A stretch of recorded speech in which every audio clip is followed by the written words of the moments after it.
Luca Moretti grabbed Seraphina's arm on the courthouse, steps hard enough to bruise, and leaned close enough that she could smell the whiskey on his breath at 10 in the morning. "You think this is over?" he said, low and mean, his voice stripped of the charm he showed the rest of the world. "You walk out of here with nothing. You hear me? Nothing. I'll make sure you can't rent a room in this city. I'll call in every favor I have. You'll be begging me inside a month." Seraphina looked down at his hand on her arm, then back at his face. She didn't flinch, she didn't cry. She just waited until he finished. Then she pulled her arm free, straightened her coat, and walked down the steps without a single word. Luca stood there watching her go, absolutely certain she had nowhere to go. He was wrong about that. He had been wrong about her for 7 years. And in about 3 minutes, a black armored limousine was going to pull up to this curb and make that humiliatingly clear to everyone watching. If you've ever been told you're nothing by someone who was supposed to love you, this story is for you. Stay until the end, because what Seraphina built in silence will leave you breathless. And if this is your first time here, subscribe to the channel right now and hit that like button, because we drop stories like this every week. Drop your city and country in the comments. I want to see how far this story travels. Now let's go back to the beginning, because to understand who Seraphina became, you need to understand what she survived. 7 years is a long time to share a bed with a man you eventually realize you never really knew. Seraphina had married Luca Moretti on a Saturday in October, in a ceremony that cost more than most people's yearly salary and lasted 6 hours. She had worn her grandmother's pearl earrings. She had cried at the altar, genuinely, because she had genuinely believed she was marrying a complicated man who loved her in his complicated way. She wasn't naive. She knew what Luca was. You didn't date Luca Moretti for 2 years without understanding that the legitimate restaurant empire was a fraction of his actual business. You didn't sit at his family dinners, watching men whisper in corners and leave quickly, without understanding what kind of world you were stepping into. But Seraphina had told herself the things people tell themselves, that he kept her separate from it, that he would never bring that danger home, that the love was real even if the business was dirty. She had been 25 when she married him. She had been stupid in the specific way that 25-year-olds in love are stupid, which is to say she had mistaken intensity for depth and possession for devotion. By 32, she knew better. By 32, she knew exactly who Luca Moretti was, and she had spent 3 years quietly, methodically making sure that when she finally walked away, he would have absolutely no power over where she landed. The courthouse was in Lower Manhattan on a Tuesday that was gray and cold, in the way that February in New York is always gray and cold, not dramatic, just relentlessly uncomfortable. Seraphina had arrived early, which was something she always did, and something Luca never did, because Luca believed that arriving on time was for people who didn't command enough respect to make others wait. She had sat in a hallway chair outside the courtroom in a cream-colored coat. He had bought herself with money from an account Luca didn't know existed, and she had drunk a coffee from a paper cup, and she had been almost completely calm. Almost. There had been a moment, sitting there, when she had thought about the kitchen in the mansion. Not the kitchen as it was now, but the kitchen as it had been in their first year, when she would cook on Sunday mornings because she liked cooking, and Luca would sit on the counter and steal pieces of whatever she was making, and she had felt, genuinely felt, like the life she was building was a good one. That woman in the kitchen was gone now. She had been gone for a while. Seraphina finished her coffee, threw away the cup, and went inside to sign her name to the end of her marriage. Luca arrived 17 minutes late with his attorney, a sharp-jawed man named Carver who charged $400 an hour and had a reputation for making things disappear. Luca had also brought 2 of his men who waited outside because the court officer wouldn't let them in, which visibly irritated Luca in a way he tried and failed to hide. And he had brought Valentina. That part was deliberate.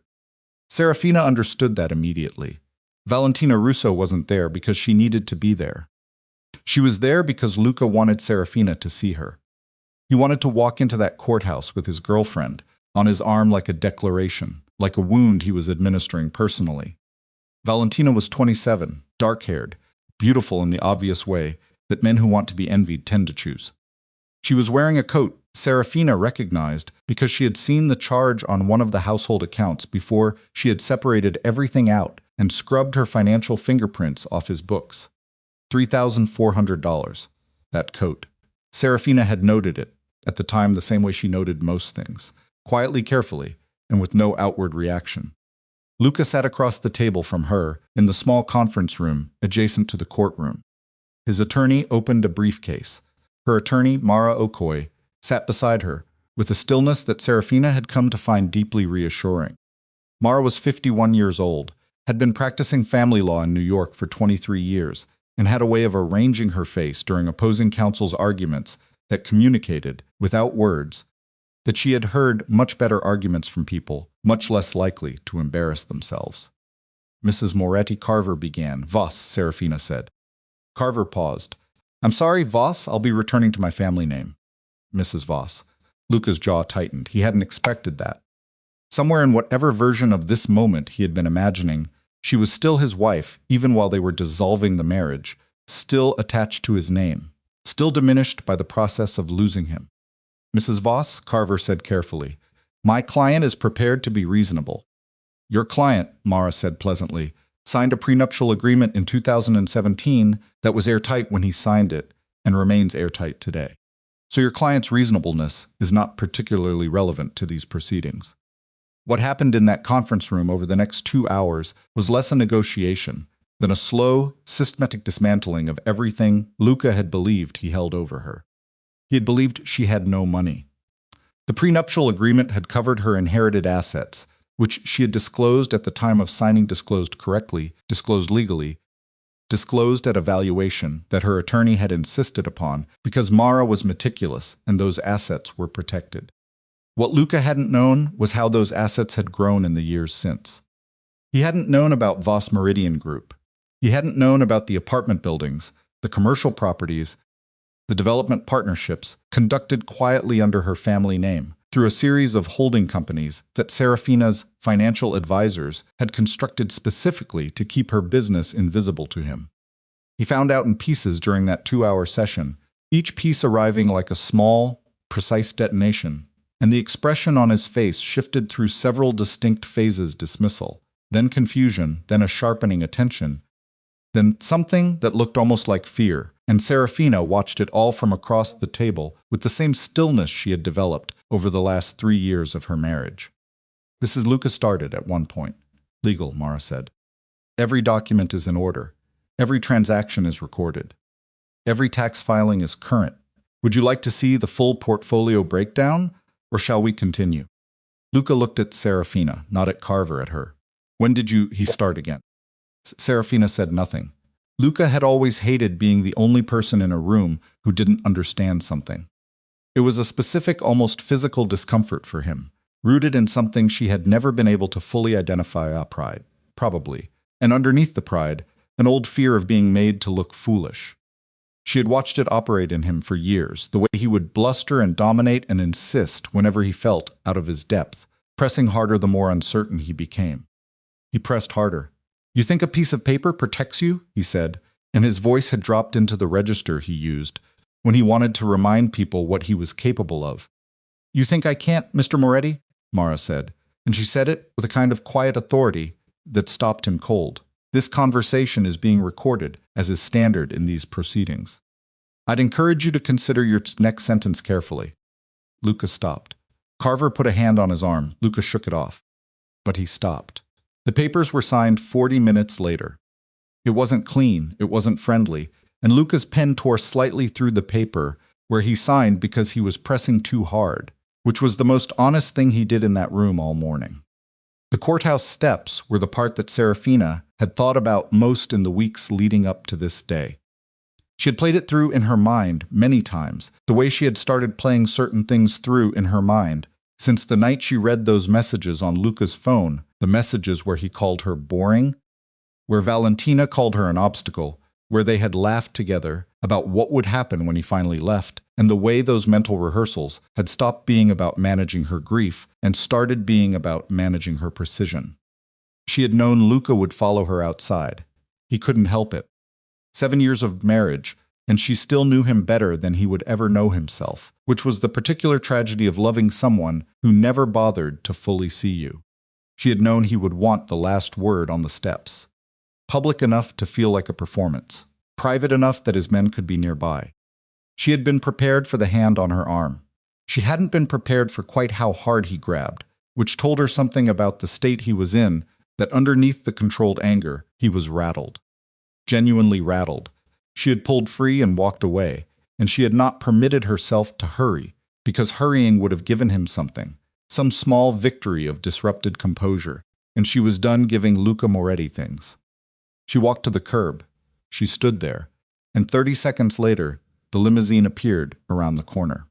It was a black Mercedes, heavily armored in the way that certain people's vehicles are armored, with tinted windows and the particular unhurried authority of a car that doesn't worry about traffic because traffic moves for it.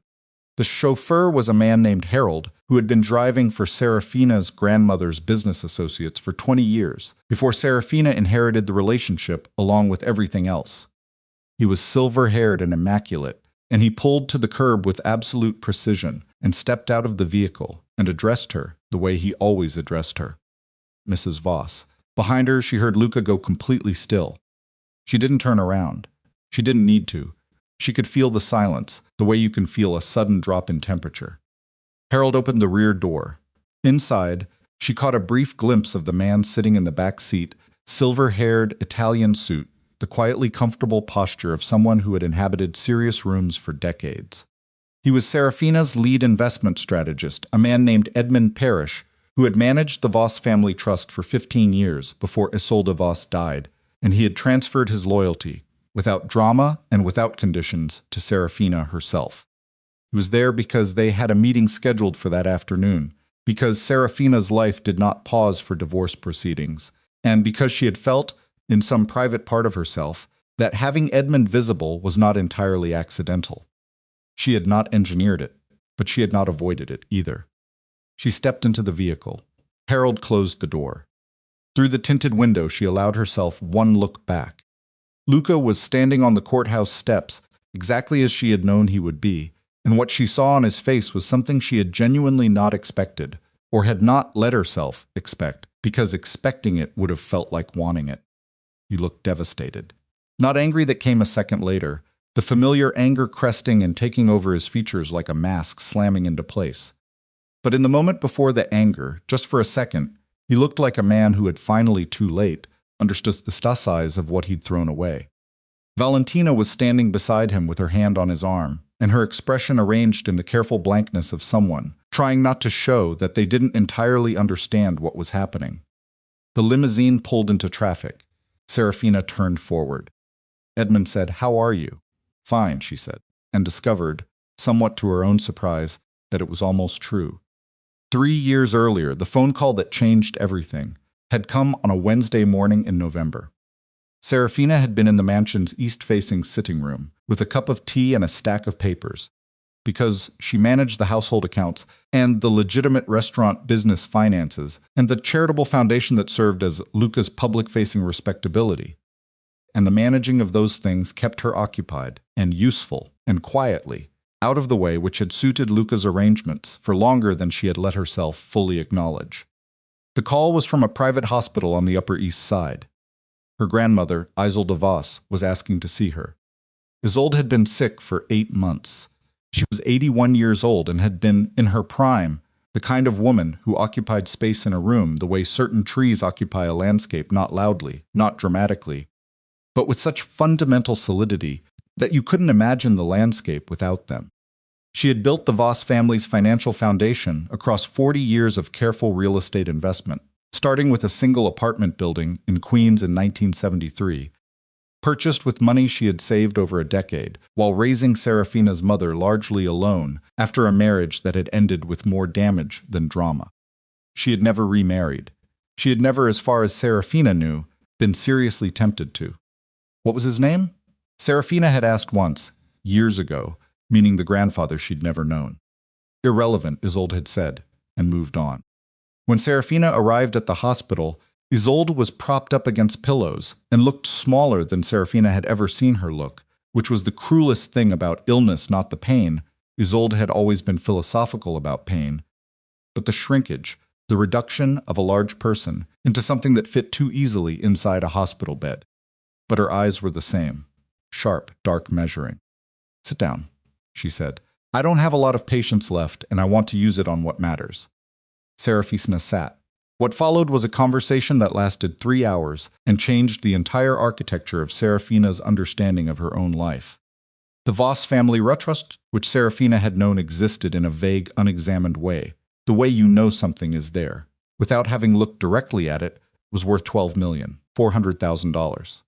It had been structured by Isolde's attorneys over the course of 2 decades specifically to transfer cleanly to Seraphina upon Isolde's death, bypassing probate, bypassing the kind of legal entanglements that could make the transfer slow or contested. Seraphina was the sole beneficiary. There were no other heirs with valid claims. The documentation was complete and had been reviewed recently. I've been watching you, Isolde said, for 7 years. Watching how you are with him. Seraphina didn't answer. He's not a bad man the way stupid men are bad, Isolde said. He's smart. That makes him more dangerous. She paused to breathe because breathing cost her something now. He looks at you and he sees what he needs you to be. He's never once looked at you and asked what you need. Grandma, I'm not asking you to agree with me. I'm asking you to hear me. Another breath. The money is yours when I'm gone, but I'm telling you now because I want you to decide what to do with the information before the grief clouds everything. Her eyes were steady and direct. Do not tell him. Seraphina had started to protest. Luca hadn't married her for money. He hadn't known about the trust, had he? He had his own resources, his own empire. He didn't need her inheritance. It's not about need, Isolde said. It's about control. A man who controls your money controls your choices. And a man who controls your choices owns you. She reached out and took Seraphina's hand. Her grip was still surprisingly strong. Let him show you who he really is, she said. Give it a year. Watch. And then decide. Isolde died 11 days later, in the same hospital, in the same room, in the early morning while the city outside was still dark. Seraphina sat with her until the nurses came. She drove home through an empty Manhattan and walked into the mansion and sat in the kitchen and did not make coffee and did not turn on any lights and simply sat in the dark for 2 hours, thinking about what her grandmother had told her. Then she got up, turned on the lights, made the coffee, and went to find a lawyer. She gave it a year, as Isolde had asked. That year was the year Luca became someone she was increasingly unable to recognize. It started subtly. He had always been attentive to his appearance. He was Luca Moretti. Presentation was everything, but there was a new quality to it now. A preening, a lengthy bathroom mirror attention that felt different in kind from his usual vanity. He had always kept his phone close, but he began keeping it face down. He had always had evenings away, but the evenings multiplied, and the explanations became thinner and less detailed, offered with the slightly impatient delivery of someone who has decided that the other person should be satisfied with less. Seraphina watched all of this from behind her composed, household managing, quietly useful exterior, and she said nothing and changed nothing, and maintained everything exactly as it had been, because Isolde had said wait and watch, and Seraphina had inherited, among other things, her grandmother's patience. She also spent that year working. Her grandmother's trust had transferred to her without complication, exactly as the attorneys had promised. Edmund Parrish had contacted her within a week of Isolde's death, with a briefcase full of documents and a straightforwardness that she had found immediately refreshing. No condescension, no excessive gentleness, just the honest laying out of what she had inherited and what her options were. The $12 million could sit in managed accounts and grow at a modest rate. It could be invested aggressively. It could be converted into something else entirely. What would you like to do with it? Edmund had asked. Seraphina had thought about her grandmother in 1973, buying a single building in Queens with money she'd saved over a decade. I'd like to buy property, she said. Edmund had looked at her, really looked at her, she thought, the way people do when they're reassessing, and then he had nodded slowly. Then we'll buy property, he said. The first purchase was a 12-unit apartment building in the Bronx. She paid cash, leveraged nothing, and within 8 months had a property management team in place, and a building that was generating clean, steady income. By the end of that year, she had made 3 additional purchases through a holding company registered under the Voss name, and the combined value of those properties, plus the appreciation of the remaining trust assets, had brought her total net worth to somewhere north of $19 million. Luca, across the dinner table 3 nights a week, spoke about his restaurants, and occasionally asked about the foundation and ate the food she had arranged, and did not ask a single question about her days. She said nothing about any of it. At the end of that year, she hired Ronan Hale. Ronan was 54, former NYPD detective, retired on a partial disability from a knee he'd wrecked chasing someone through a parking garage in 2016.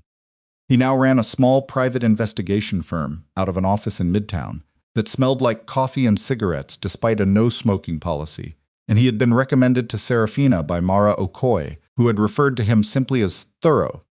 She went to see him on a Thursday afternoon and told him what she wanted.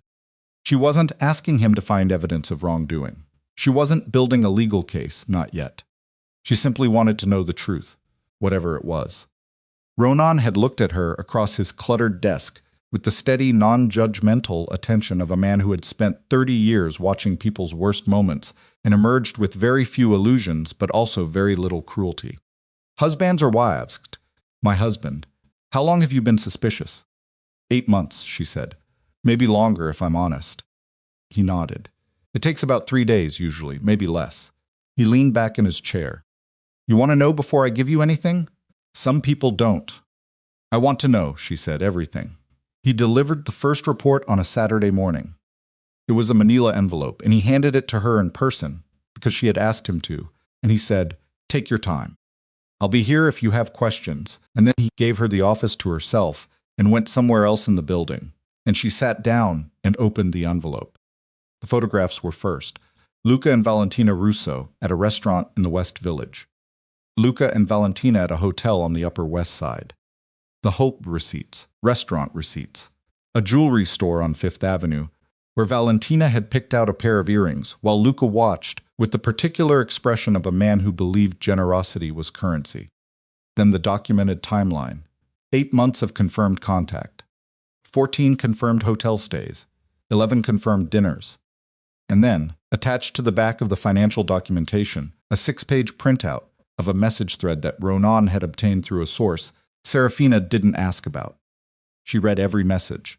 She read the one where Valentina wrote, "She seems so boring. How have you survived?" And Luca wrote back, "Barely." She read the one where Luca described his plan to divorce Seraphina after he figured out how to protect the mansion and his business assets from any claims she might make. She read the one where Valentina wrote, "She'll fall apart. You know that, right?" And Luca wrote, "I know," and included a laughing emoji. She read the last message twice. Then she closed the envelope and sat very still for several minutes. She was not going to fall apart. She had understood that from the moment she sat in her grandmother's hospital room and listened to Isolde talk about watching people disappear under the weight of Luca's ambition, and something in Seraphina had quietly, almost without her consciously acknowledging it, decided not to be one of those people. She pulled out her phone and called Mara Okoye. "I want out," she said. Mara said, "Good, then we'll make sure you walk away with everything that is legally yours." The months between that phone call and the courthouse were the most purposeful months of Seraphina's life. She was not the kind of person who made lists and crossed things off with satisfaction. That was a different personality type, entirely tidier and more self-congratulatory than she was built for. But she did keep a running mental record of what needed to happen, and she worked through it with the same quiet, unannounced consistency she had applied to everything else in her adult life. She purchased the penthouse through a subsidiary of Voss Meridian Group, the company she had formally incorporated 7 months earlier, named for her grandmother and structured, with Edmund's and Mara's combined expertise, to be completely legally separate from anything that could be connected to her marriage. The penthouse was on the 34th floor of a building in Midtown Manhattan, with floor-to-ceiling glass on 3 sides and a terrace that faced south, and it cost $4.2 million. And she paid for it with money that was entirely hers. She moved her personal documents there first in a bag, over an ordinary Tuesday afternoon, carried up in the elevator by herself. Her grandmother's jewelry went next, in a small leather case that had belonged to Isolde and that Luca had never paid enough attention to know existed. She continued managing the household accounts, the legitimate business finances, the foundation. She continued attending the dinners Luca expected her to attend, wearing the clothes appropriate to his position, performing the role with the specific Controlled accuracy of a woman who knows exactly what she's doing and why she's still doing it for now. She continued reading the message thread that Ronan updated for her periodically. And on a cold Sunday night in November, when Luca was sitting in the living room with a glass of whiskey, watching television with his feet up on the coffee table that had cost $8,000 and that she had never particularly liked, she turned off the screen. Luca looked up. Seraphina placed the folder on the table. "Open it," she said. The sequence that followed was something she had prepared for and something she had also, in some unavoidable human way, not been prepared for at all. She had known intellectually that he would deny it. She had known he would become angry. She had known he would use the particular verbal aggression he deployed when cornered, the insults, the threats, the invocation of his own power, as though power were a blanket large enough to cover everything. What she had not been prepared for was the split second before all of that. When Luca looked at the photographs and something moved across his face that was not guilt and not anger, but something more complicated and older, the expression of a man who for a moment is seeing himself clearly and doesn't like the view. It lasted less than a second.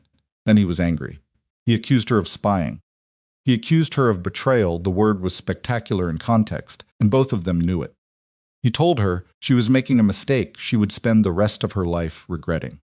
He told her she couldn't survive without him. He told her she had no money, no connections, no power, no understanding of how the world actually worked. She let him finish. Then she said, "I want a divorce." He laughed.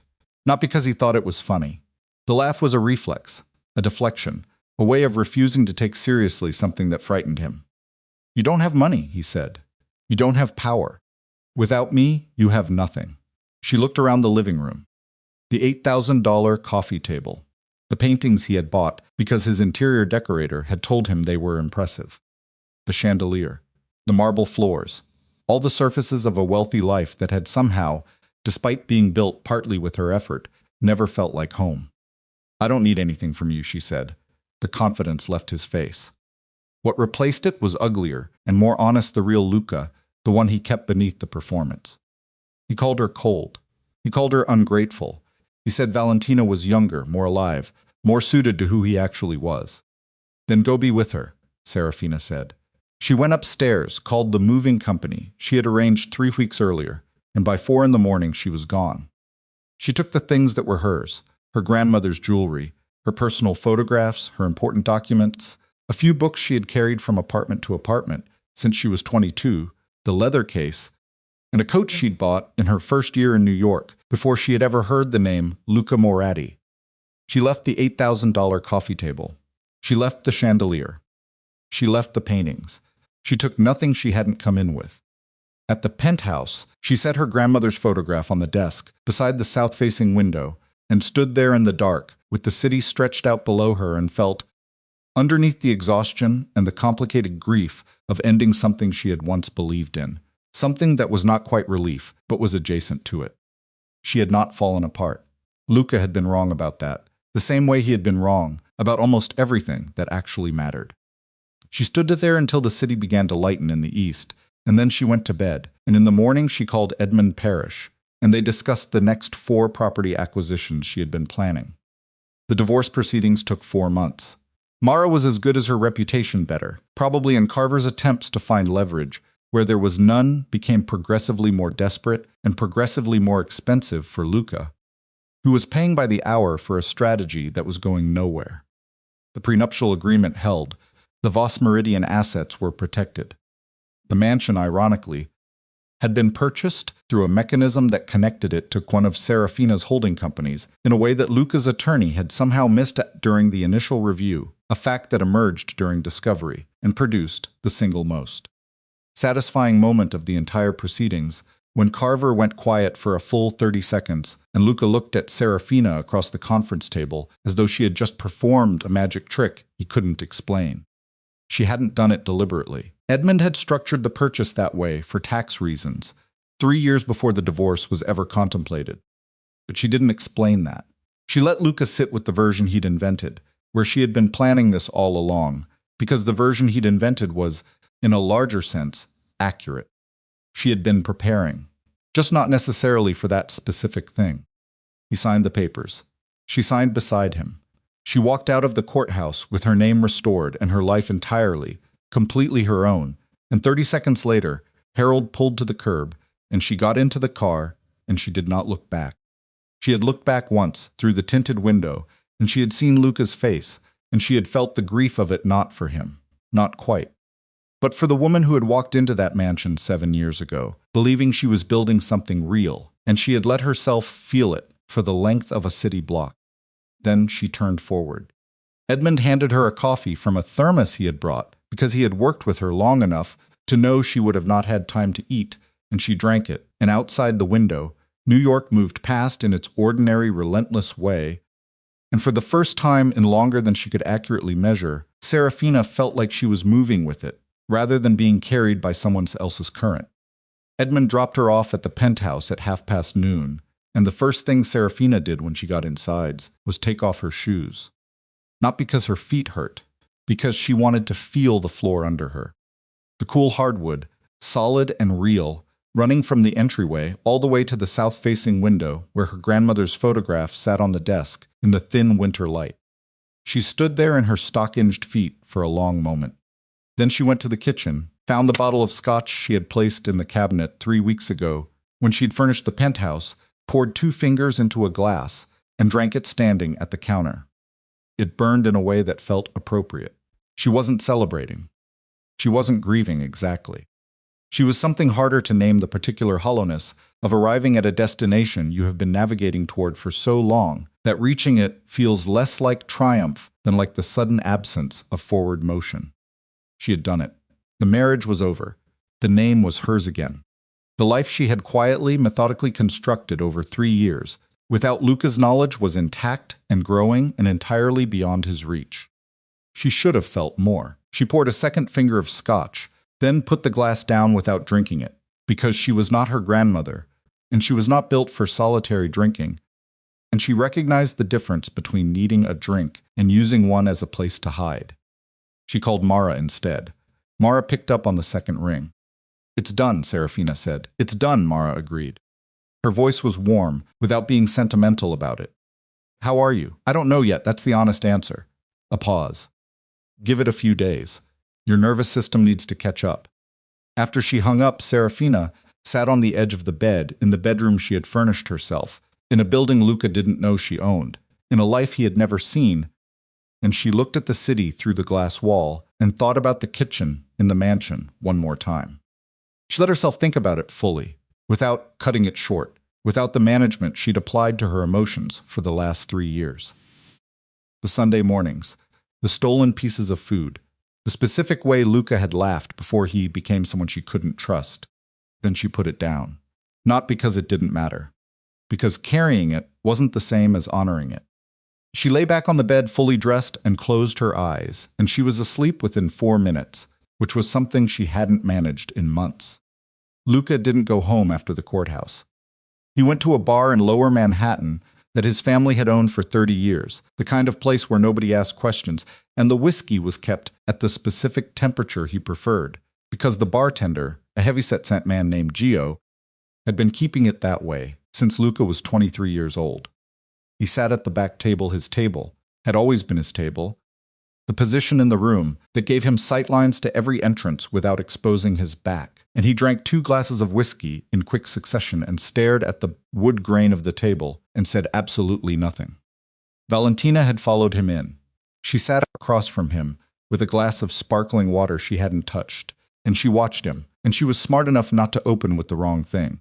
She was not, as it turned out, smart enough to not open with the wrong thing. "So that's it," she said, after about 10 minutes of silence. "It's over. Obviously you don't seem..." Val, he said her name in a specific way, flat and final. That meant stop. She'd learned this meaning over 8 months. She stopped. Gio refilled his glass without being asked. Luca wrapped both hands around it and looked at nothing. The problem, and Luca was a man who dealt in problems, who had been navigating complicated, dangerous problems since he was 19 years old, and who had developed a specific, unsentimental relationship with the concept of a problem. The problem was that he didn't entirely understand what had just happened. He had walked into that courthouse convinced he understood the situation. He had understood the prenuptial agreement, or thought he had. He had understood Seraphina's financial position, or thought he had. He had brought Carver, who was expensive enough to be reliable, and he had brought Valentina for reasons that now felt less strategic than petty, and he had expected the proceedings to be unpleasant but manageable. They had not been manageable. Voss Meridian Group, the apartment buildings, the commercial properties, the portfolio that Edmund Parrish had laid out in that conference room, with the measured patience of a man presenting an argument he knew was unassailable. He had sat across from his own wife, his wife, a woman he had lived with for 7 years, a woman who had managed his household accounts and attended his dinners and faded into the background of his life with such consistency that he had genuinely stopped seeing her and discovered that she had been running a real estate empire behind his back. Not behind his back. That was the part that kept snagging at him, the part that refused to sit neatly in any of the mental categories he had for this kind of situation. Not behind his back in the sense of betrayal, behind his back in the sense that he had never once looked directly at her long enough to notice. He had told Valentina she was boring. He thought about that now, with Valentina sitting across from him, having swapped to a sparkling water because she was always watching her figure in the particular vigilant way of a woman who had tied her security to her appearance, and he thought about all the times he had described Seraphina in those terms: dull, quiet, background, background, background. And he understood that he had mistaken her stillness for emptiness. He had been wrong. He was very rarely wrong in ways that cost him, which made this specific wrongness sharper than he knew how to process. "How much?" Valentina said. He looked at her, the portfolio. She met his gaze with an evenness that was one of the things he'd liked about her. She didn't flinch from the practical. How much was it worth? Roughly. Luca set down his glass. "Why? Because I'm trying to understand what happened today." "What happened today," Luca said slowly, "is that my wife, my ex-wife, had $30 million that I knew nothing about." Valentina's expression didn't change. That was also one of the things he'd liked about her. But something behind her eyes shifted, and he clocked it, because he'd spent his whole life reading rooms and reading people, and he recognized the shift. She was recalculating. He watched her do it and felt something cold move through him that had nothing to do with the air conditioning. 30 million, she said, and growing a pause. "You had no idea." "No." Another pause, longer. She picked up her sparkling water and drank some, and set it back down with a precision that struck him, suddenly as practiced. "How is that possible?" she said. 7 years. You're telling me for 7 years you never—" "I'm telling you I didn't. You didn't notice. You didn't ask. You didn't." She stopped, shook her head slightly.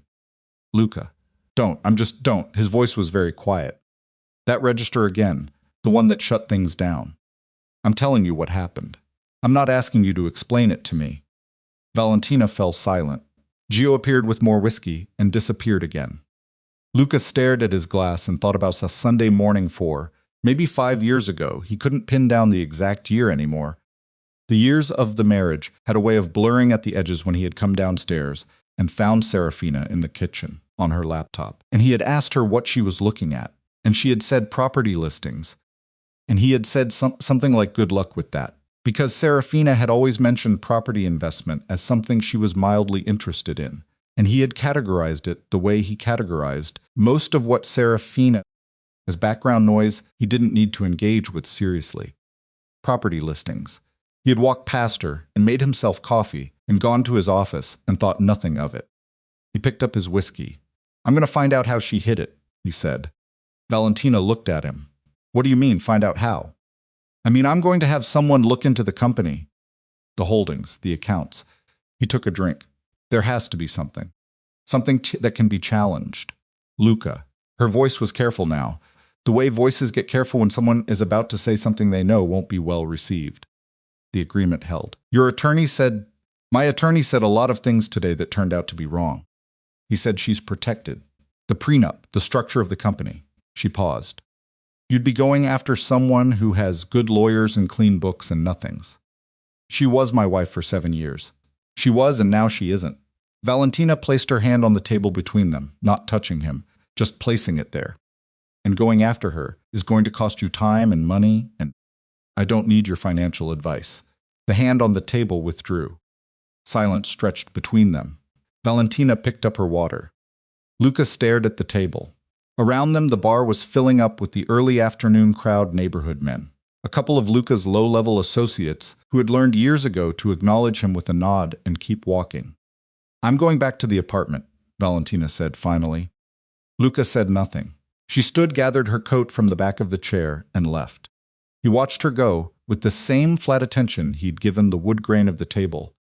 And when she was gone, he turned back to his drink and sat alone at the table that had been his since he was 23, and thought about the armored limousine and the silver-haired chauffeur and the elegant man visible through the tinted window, and all the other furniture of a life his wife had built without him ever noticing. The call came 4 days later. Seraphina was at Edmund's office, a proper office, not the informal arrangement they'd maintained during her marriage, when meetings happened in quiet restaurants and discreet conference rooms to avoid any chance of Luca's network picking up on activity connected to her sitting across from him and a woman named Joyce Chen, who ran one of the property management companies Seraphina contracted. They were discussing a 12-story mixed-use building in Brooklyn that had come onto the market at a price that was, Edmund, about 7% below where it should have been, which in the current climate was the kind of opportunity that lasted about 4 days before someone else took it. Seraphina's phone buzzed on the table. She glanced at the screen. The number was one she didn't recognize. She let it go to voicemail. 30 seconds later, it buzzed again, same number. She excused herself and stepped into the hallway. "Yes," she said. A man's voice said, "Mrs. Voss, my name is Carver. I know who you represent. A beat. My client would like to request a meeting." Seraphina leaned against the hallway wall and looked at the ceiling. A meeting. Informal, private. He'd like the opportunity to discuss the terms of Mr. Carver. She kept her voice very even. "The divorce has been finalized. The terms are established. There's nothing to discuss. Your client's beliefs are not my concern anymore." She pushed off the wall. "Call this number again." She hung up and went back into the office. Edmund looked at her with a question he didn't ask. "Luca," she said. Edmund's expression settled into something that was not quite sympathy, and not quite worry, but something that incorporated both. He had known her for 3 years. He had watched her navigate the construction of a financial life entirely parallel to her marriage. And he had the specific concern of someone who understood that the practical distance between her and Luca was secure, but that Luca was a man whose relationship with the word no was at best adversarial. "What did he want?" Edmund said. He didn't say. Carver was doing the talking. She sat back down. He said, "No." "Good." Joyce Chen was looking at her briefcase, in the way people look at objects when they're trying to give someone else a moment. Seraphina appreciated the discretion. "The Brooklyn property," Seraphina said. "Let's move forward." Ronan Hale called her a week later. She picked up on the first ring because she had his number saved, and because Ronan didn't call unnecessarily. "You should know," he said, without preamble, which was very much his style, "that someone has been looking into Voss Meridian." Seraphina stopped walking. She was in the penthouse, barefoot again, moving toward the kitchen, and stood still. "Who?" The inquiry came through a corporate research firm, third party, which makes it slightly harder to trace. But the questions they're asking: structure of the holding companies, beneficial ownership, original capitalization. Those are very specific questions that you ask when you're trying to find a legal pressure point. "Luca." "Almost certainly. Or someone Luca hired." A pause. "You want me to find out how far back the request goes?" "Yes. And I want to know if there are any other inquiries. Anything connected to my properties, my name, any of the subsidiaries. Give me 48 hours. She hung up and stood in the kitchen for a moment. She had expected this. Not immediately, not this quickly, but she had understood that Luca would not simply accept the settlement and readjust his life. He was not built for that kind of graceful retreat. The courthouse loss had been a public humiliation dressed up in legal process, and Luca responded to humiliation the way he responded to most things, by applying more pressure until something gave. The question was what he thought he could find. She called Mara. "He's investigating Voss Meridian," she said. Mara was quiet for 2 seconds. "Through whom?" "Third-party research firm. Ronan's tracking the trail. He won't find anything actionable." Mara's voice was confident in the specific way of someone whose confidence is backed by detailed technical knowledge. "The capitalization trail is clean. The trust transfer predates the marriage. The prenup covers the inherited assets and everything grown from those assets. A pause. He'd need to demonstrate fraud or concealment in the original prenuptial disclosure, and the disclosure was accurate at the time of signing. I know, so he's going to spend money on a fishing expedition and come up empty. I know that too, Seraphina said, but I want to know why he's doing it now. He signed the papers. Whatever he thinks he can find. He's not necessarily thinking, Mara said. He's reacting. Another pause. Men like Luca don't have a lot of practice with situations they can't control. This is him trying to find the lever. Seraphina thought about that. Keep me informed if anything changes on the legal end. Always. She set her phone down on the kitchen counter.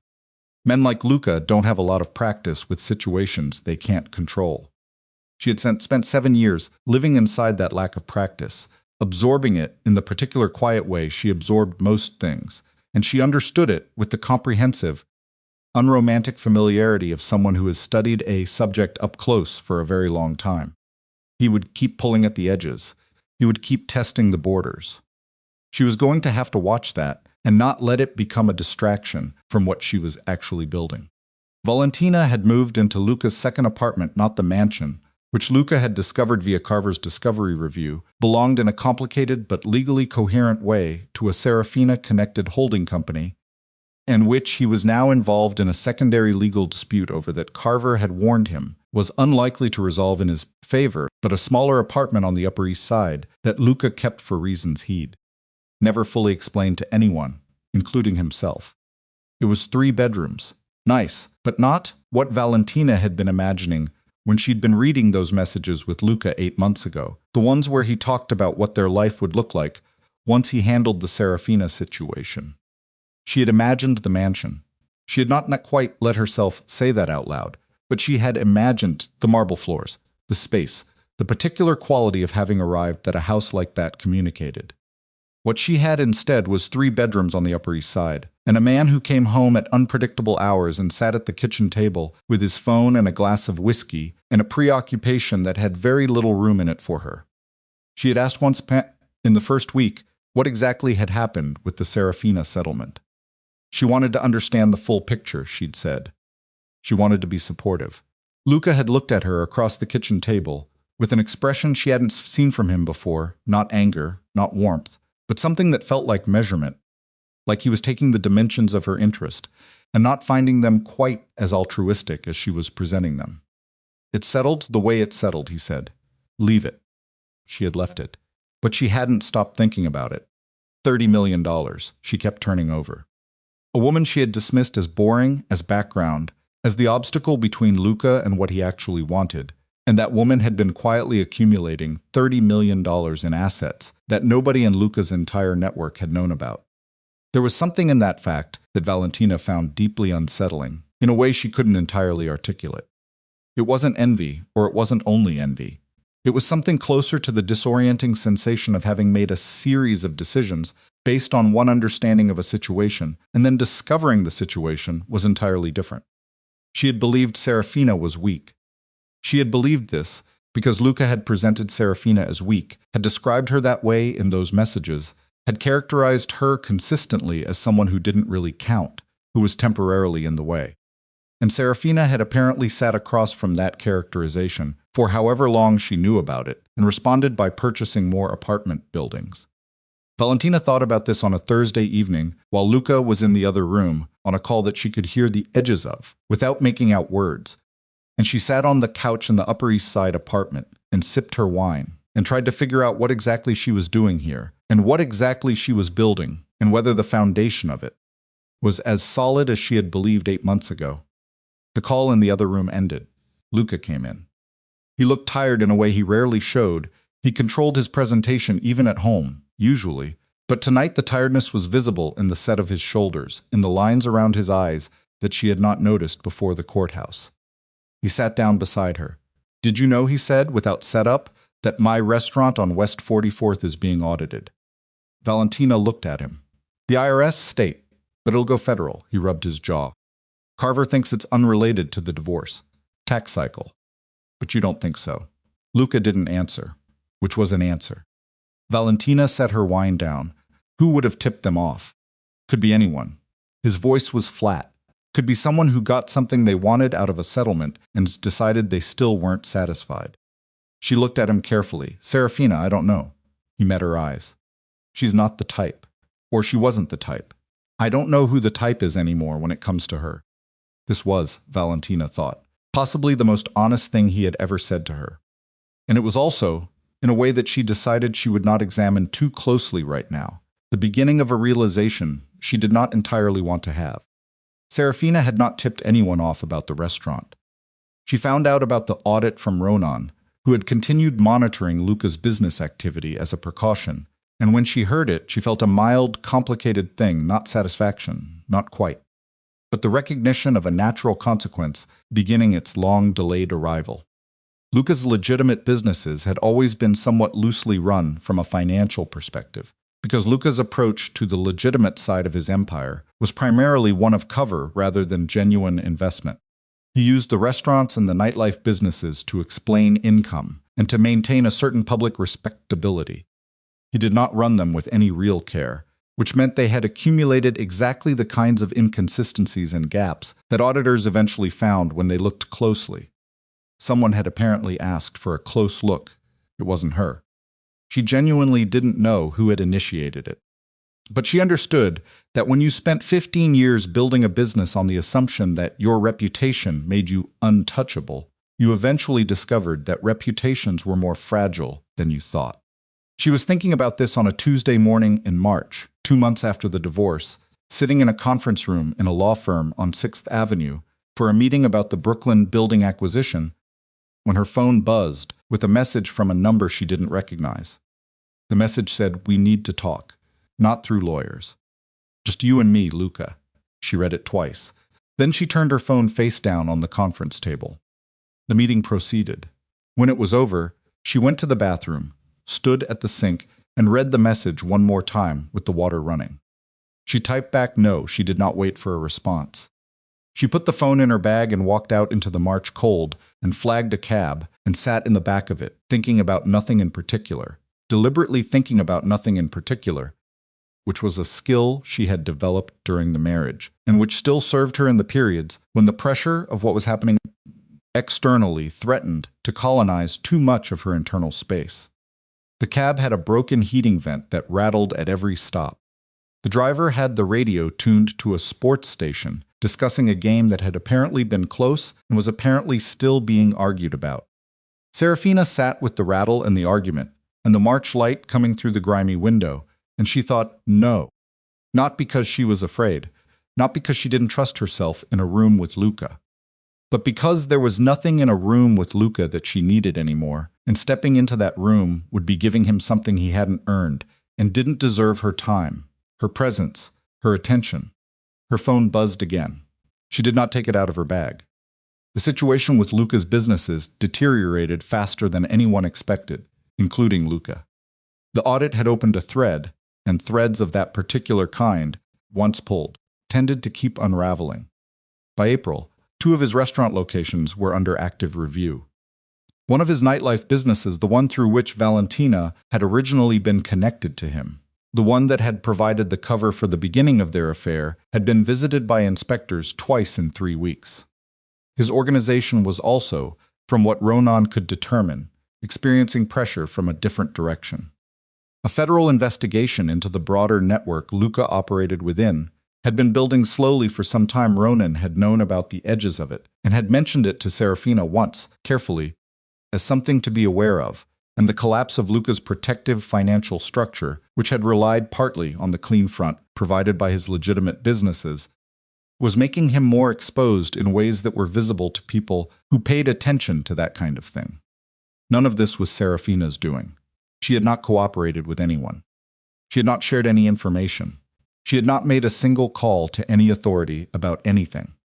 She had simply left, and Luca's life had begun to fall apart under the weight of what he had built it on, which was the thing about structures held together by control and fear they required constant maintenance. And the moment the builder got distracted by the wrong thing, they began to go. Seraphina found out the full extent of what was happening in a call from Mara in late April. "There are federal warrants," Mara said, not gently. Mara didn't do gentle. Multiple. I'm hearing the name of the organization you were tangentially connected to through the marriage. I'm hearing Luca's name specifically. Seraphina was at the penthouse. She sat down slowly on the couch. She started. You're not a target. You were never meaningfully involved. The financial separation is clean, and I've already spoken to the federal attorney's office. A pause. But they're going to want to talk to you. About what? About the financial structure of the legitimate businesses, the accounts you managed, the foundation. Mara's voice was precise and controlled. Seraphina, you managed books for organizations that are now under federal investigation. The fact that you managed them cleanly, accurately, and with no knowledge of the criminal layer is a protection. But you will need to demonstrate that. Seraphina processed this. When, she said, I'd expect contact within the next 2 to 3 weeks. Do not speak to anyone from a federal agency without me present. If anyone approaches you, I mean anyone. Informally, formally on the street, Mara, I know. She rubbed her eyes with the back of her hand. Okay, you're going to be fine, Mara said. I'm telling you this not to scare you, but so you're prepared. You were never the problem. You may be a witness. After the call, Seraphina sat on the couch for a long time.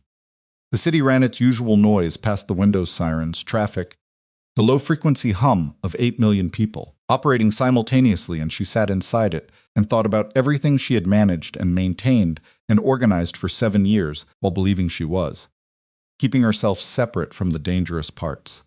She had been separate. She had been careful.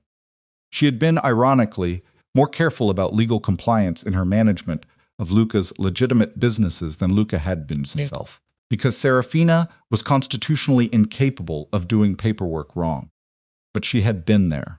She had been in those rooms and on those accounts, and the federal investigation didn't care about intent until you demonstrated it. She picked up her phone and looked at the time. 8:47 in the evening. She looked at Luca's last message, still unread in her bag, retrieved now and sitting on the cushion beside her. She read it. I need you to talk to them. Tell them you didn't know anything. You didn't. You know you didn't. I'm asking you as someone who was important to me. She read it twice. Then she set the phone face down on the cushion, very carefully, with the particular controlled gentleness of someone putting something down instead of throwing it. He was not asking her to lie. She genuinely hadn't known the full scope of what was underneath. But he was asking her to step into the investigation on his behalf, to position herself as a character witness, to use her demonstrated cleanliness as a deflection for his demonstrated guilt.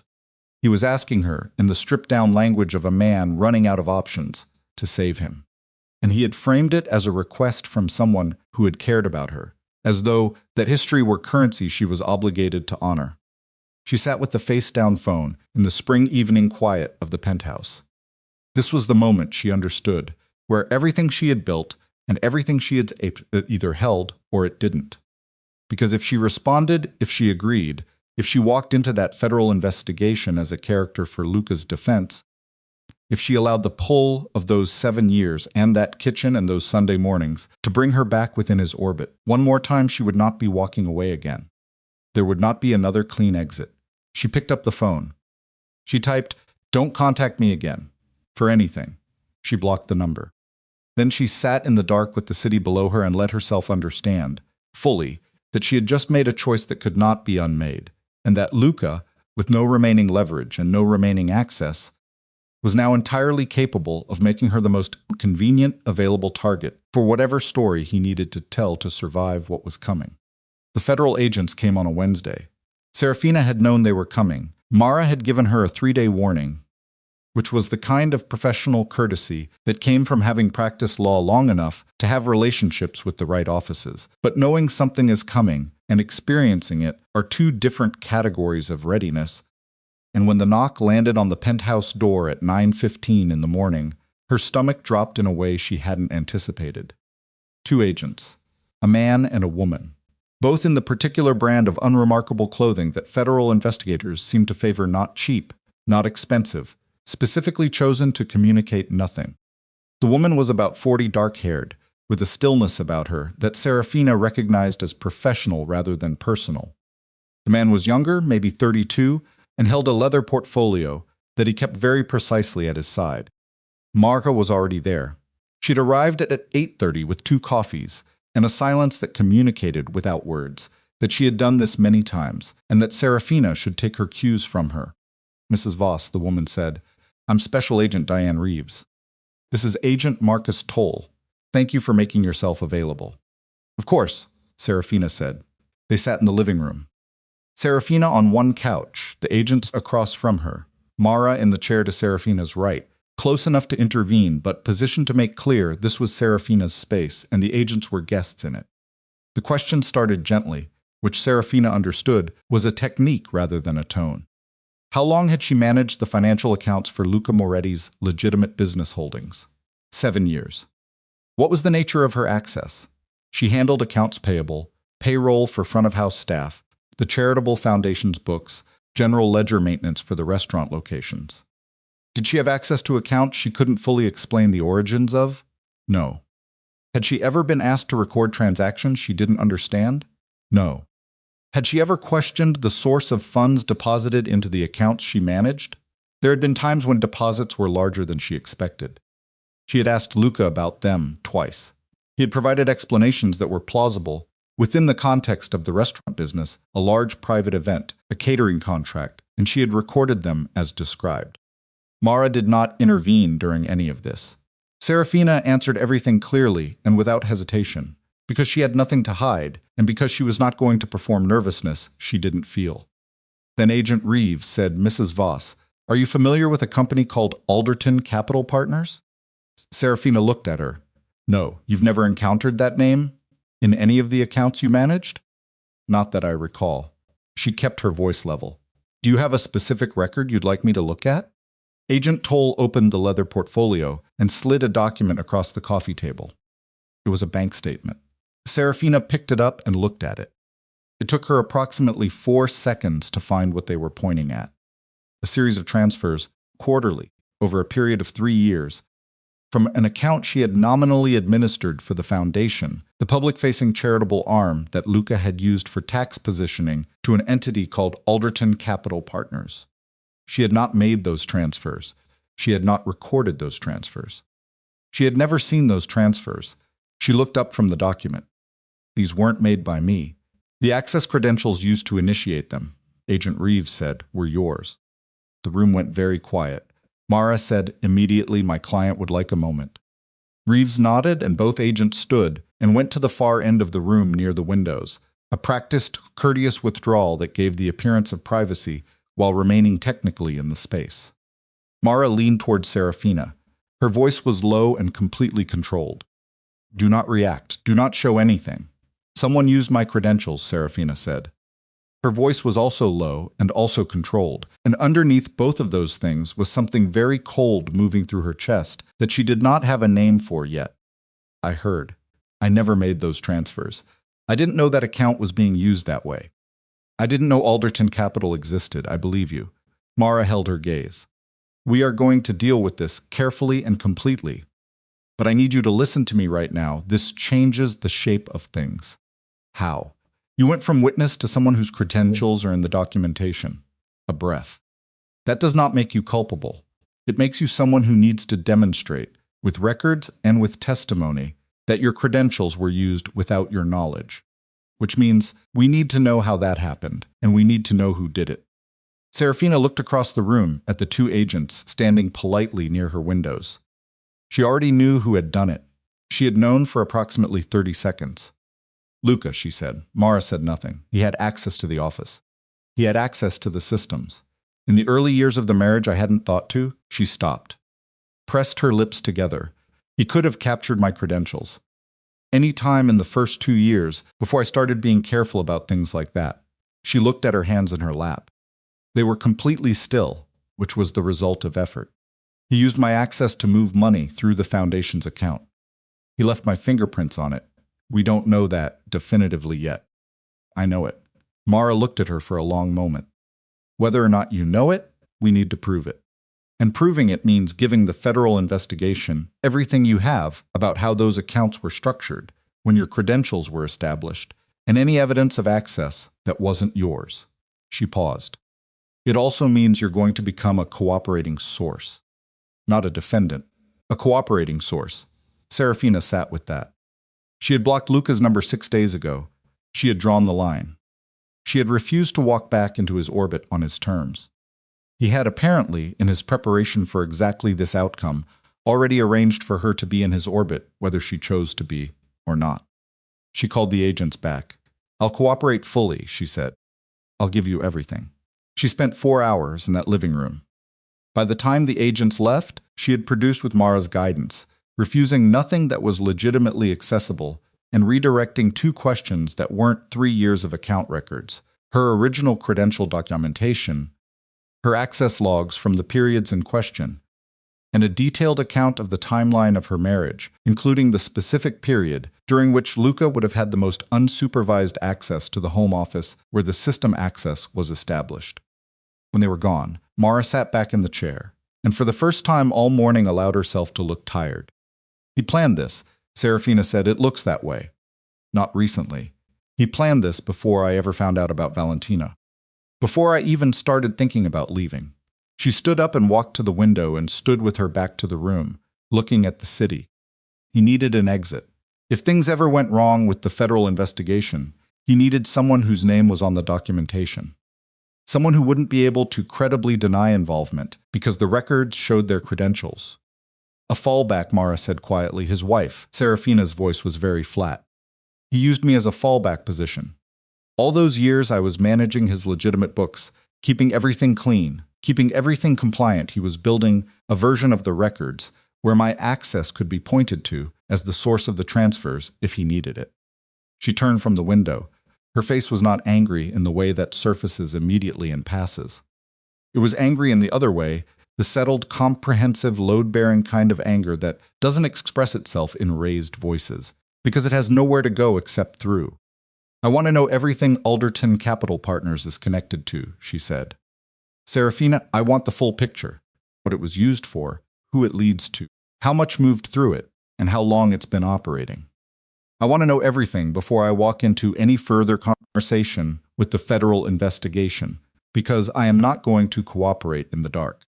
Mara looked at her with the expression she'd had in the courthouse conference room, when Carver had been posturous, the steady, quietly certain look of someone who has spent long enough in rooms with difficult situations to know the difference between the kind you manage and the kind you survive. "I'll have a full research brief by tomorrow morning," Mara said. "Tonight. A beat. Tonight." Ronan delivered his findings at 7:30 that evening, sitting across from Seraphina at the kitchen table, with a folder he'd put together in 6 hours, because she'd called him at 1 in the afternoon with a specific urgency he recognized and did not require explanation for. Alderton Capital Partners was a shell company registered in Delaware in 2019. It had no listed employees, no physical address, and a registered agent that was itself a registered agent service used by approximately 400 other shell entities. Its sole documented activity was receiving funds. It had received, over 3 years, approximately $2.4 million from the Voss Moretti Foundation's secondary account. The secondary account that Seraphina had nominally administered. But Alderton was not the end of the chain. Ronan had traced it 2 levels further, which was where it got specific in a way that made Seraphina's hands go still on the table. "The funds from Alderton," Ronan said, "ultimately moved into accounts connected to a man named Felix Strand." Seraphina looked at him. "I don't know that name." "You wouldn't. He's not someone who operates publicly." Ronan opened the folder and slid a photograph across the table. A man, perhaps 60, photographed at some kind of outdoor event, well-dressed, slightly soft around the jaw, with the kind of face that was built for rooms where nobody was watching. Felix Strand is a financial intermediary. He moves money for people who need it moved. He's been doing it for a long time, and he's very careful. And the federal investigation that's currently touching Luca's network is substantially about Felix Strand. Luca paid Strand through the foundation account, Seraphina said slowly. "Through my credentials. That's what the documentation looks like." Ronan held her gaze. "Seraphina, the federal investigation is not primarily about Luca's restaurants. Those are threads.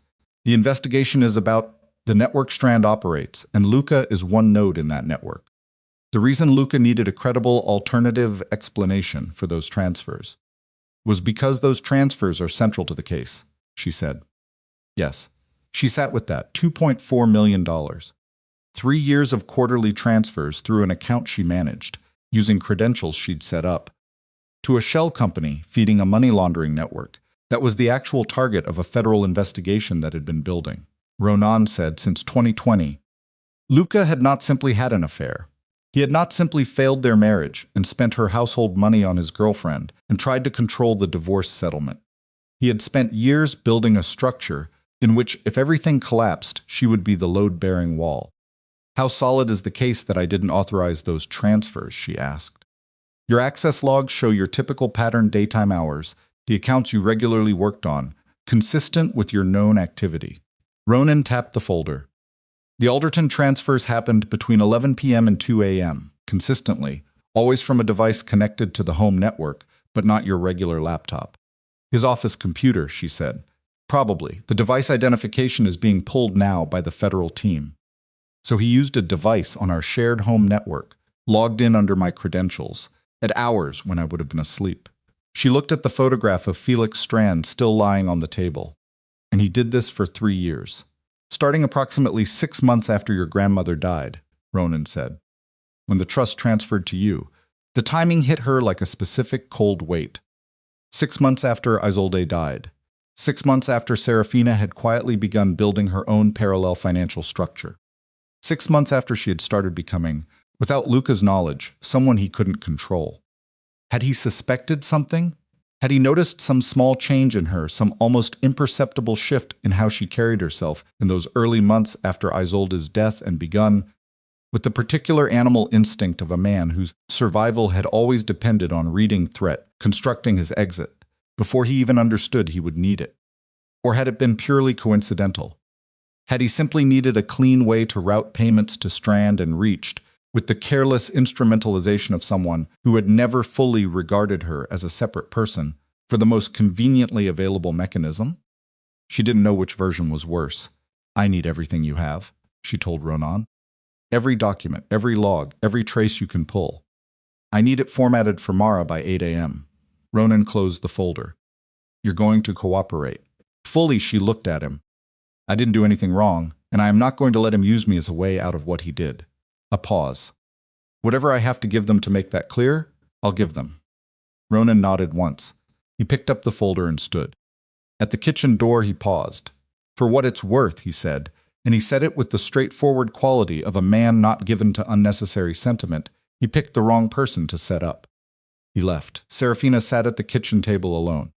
Through the window, the city was doing its night thing, lit and moving and enormous and indifferent, and she sat inside the indifference of it and let herself feel, for the first time since 9:15 that morning, the full weight of what the day had contained. He had used her.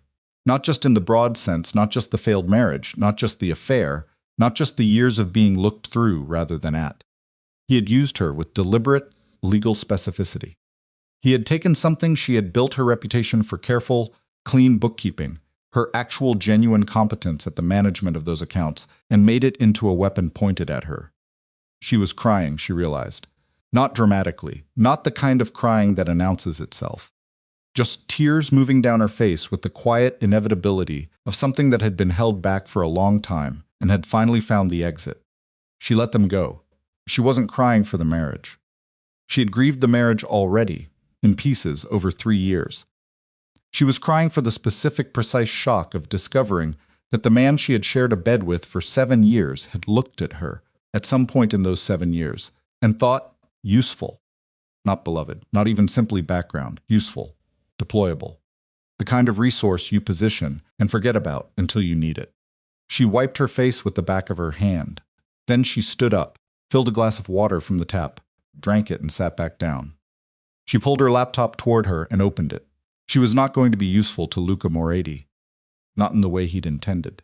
She began composing a detailed timeline document, every account she'd managed, every access date she could reconstruct, every transfer she had and hadn't authorized, because the version of cooperation she was going to offer the federal investigation was going to be so thorough, so precisely documented, and so unambiguously clear about the boundaries of her knowledge and her action that there would be no room left in the case for her name to carry any weight except as a witness. She worked until 2 in the morning. The call from Edmund came the next day at noon, and she knew from the 2-second delay before he spoke that it was bad. There's a story, he said. Online. It's been picked up by 2 financial news outlets. Seraphina set down her coffee cup. About Voss Meridian Group. And about you, she waited. The framing as he paused. And Edmund Parrish did not pause. In her experience, without reason. The framing is that Voss Meridian Group was established to facilitate transactions connected to the Strand network. That you built the company as a vehicle for, another pause. For laundering proceeds. The coffee cup was on the desk in front of her. She looked at it. Where did the story come from? She said. Anonymous source. Described as someone with direct knowledge of the Moretti financial structure. Luca. Or someone who spoke to Luca. Or someone who spoke to someone who spoke to Luca.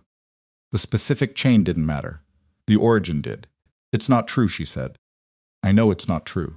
Voss Meridian was capitalized entirely from the trust. The trust that predates the marriage by 40 years.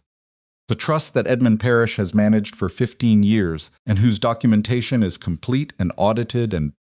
Seraphina, his voice was gentle and firm in equal parts. I know, the documentation will speak for itself, but the story is out. And the story uses your name and connects it to an active federal investigation. And even if the story is completely false, the name is now in those outlets. She closed her eyes for 3 seconds. This was the other thing Luca had counted on. Not just the legal documentation, not just the credential trail. The story, the public version.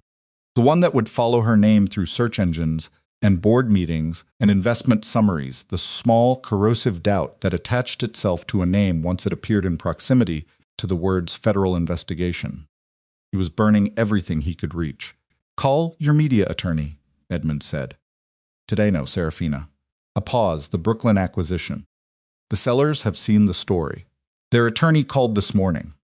She opened her eyes. They're asking for a delay in closing. Pending clarification. She sat with that. $7.2 million. A building she had spent 4 months positioning to acquire. A deal that was in all other respects complete. How long a delay? They haven't specified. Edmund's voice was careful. It may hold. If we can provide the documentation quickly and the story gets corrected. And if it doesn't hold, silence for a moment. Then we lose the acquisition. She stood up from the desk. She walked to the window. The city below was doing its constant, unsentimental thing, full of people navigating situations she would never know about, problems that had nothing to do with her, the enormous collective machinery of 8 million lives running simultaneously. Draft a full documentation package, she said. Everything. Trust history, capitalization records, all transaction logs, the management structure, the independent audits. Everything that shows what Voss Meridian is and what it was built from. I already started, Edmund said. I started this morning. She stood at the window for a moment after they hung up.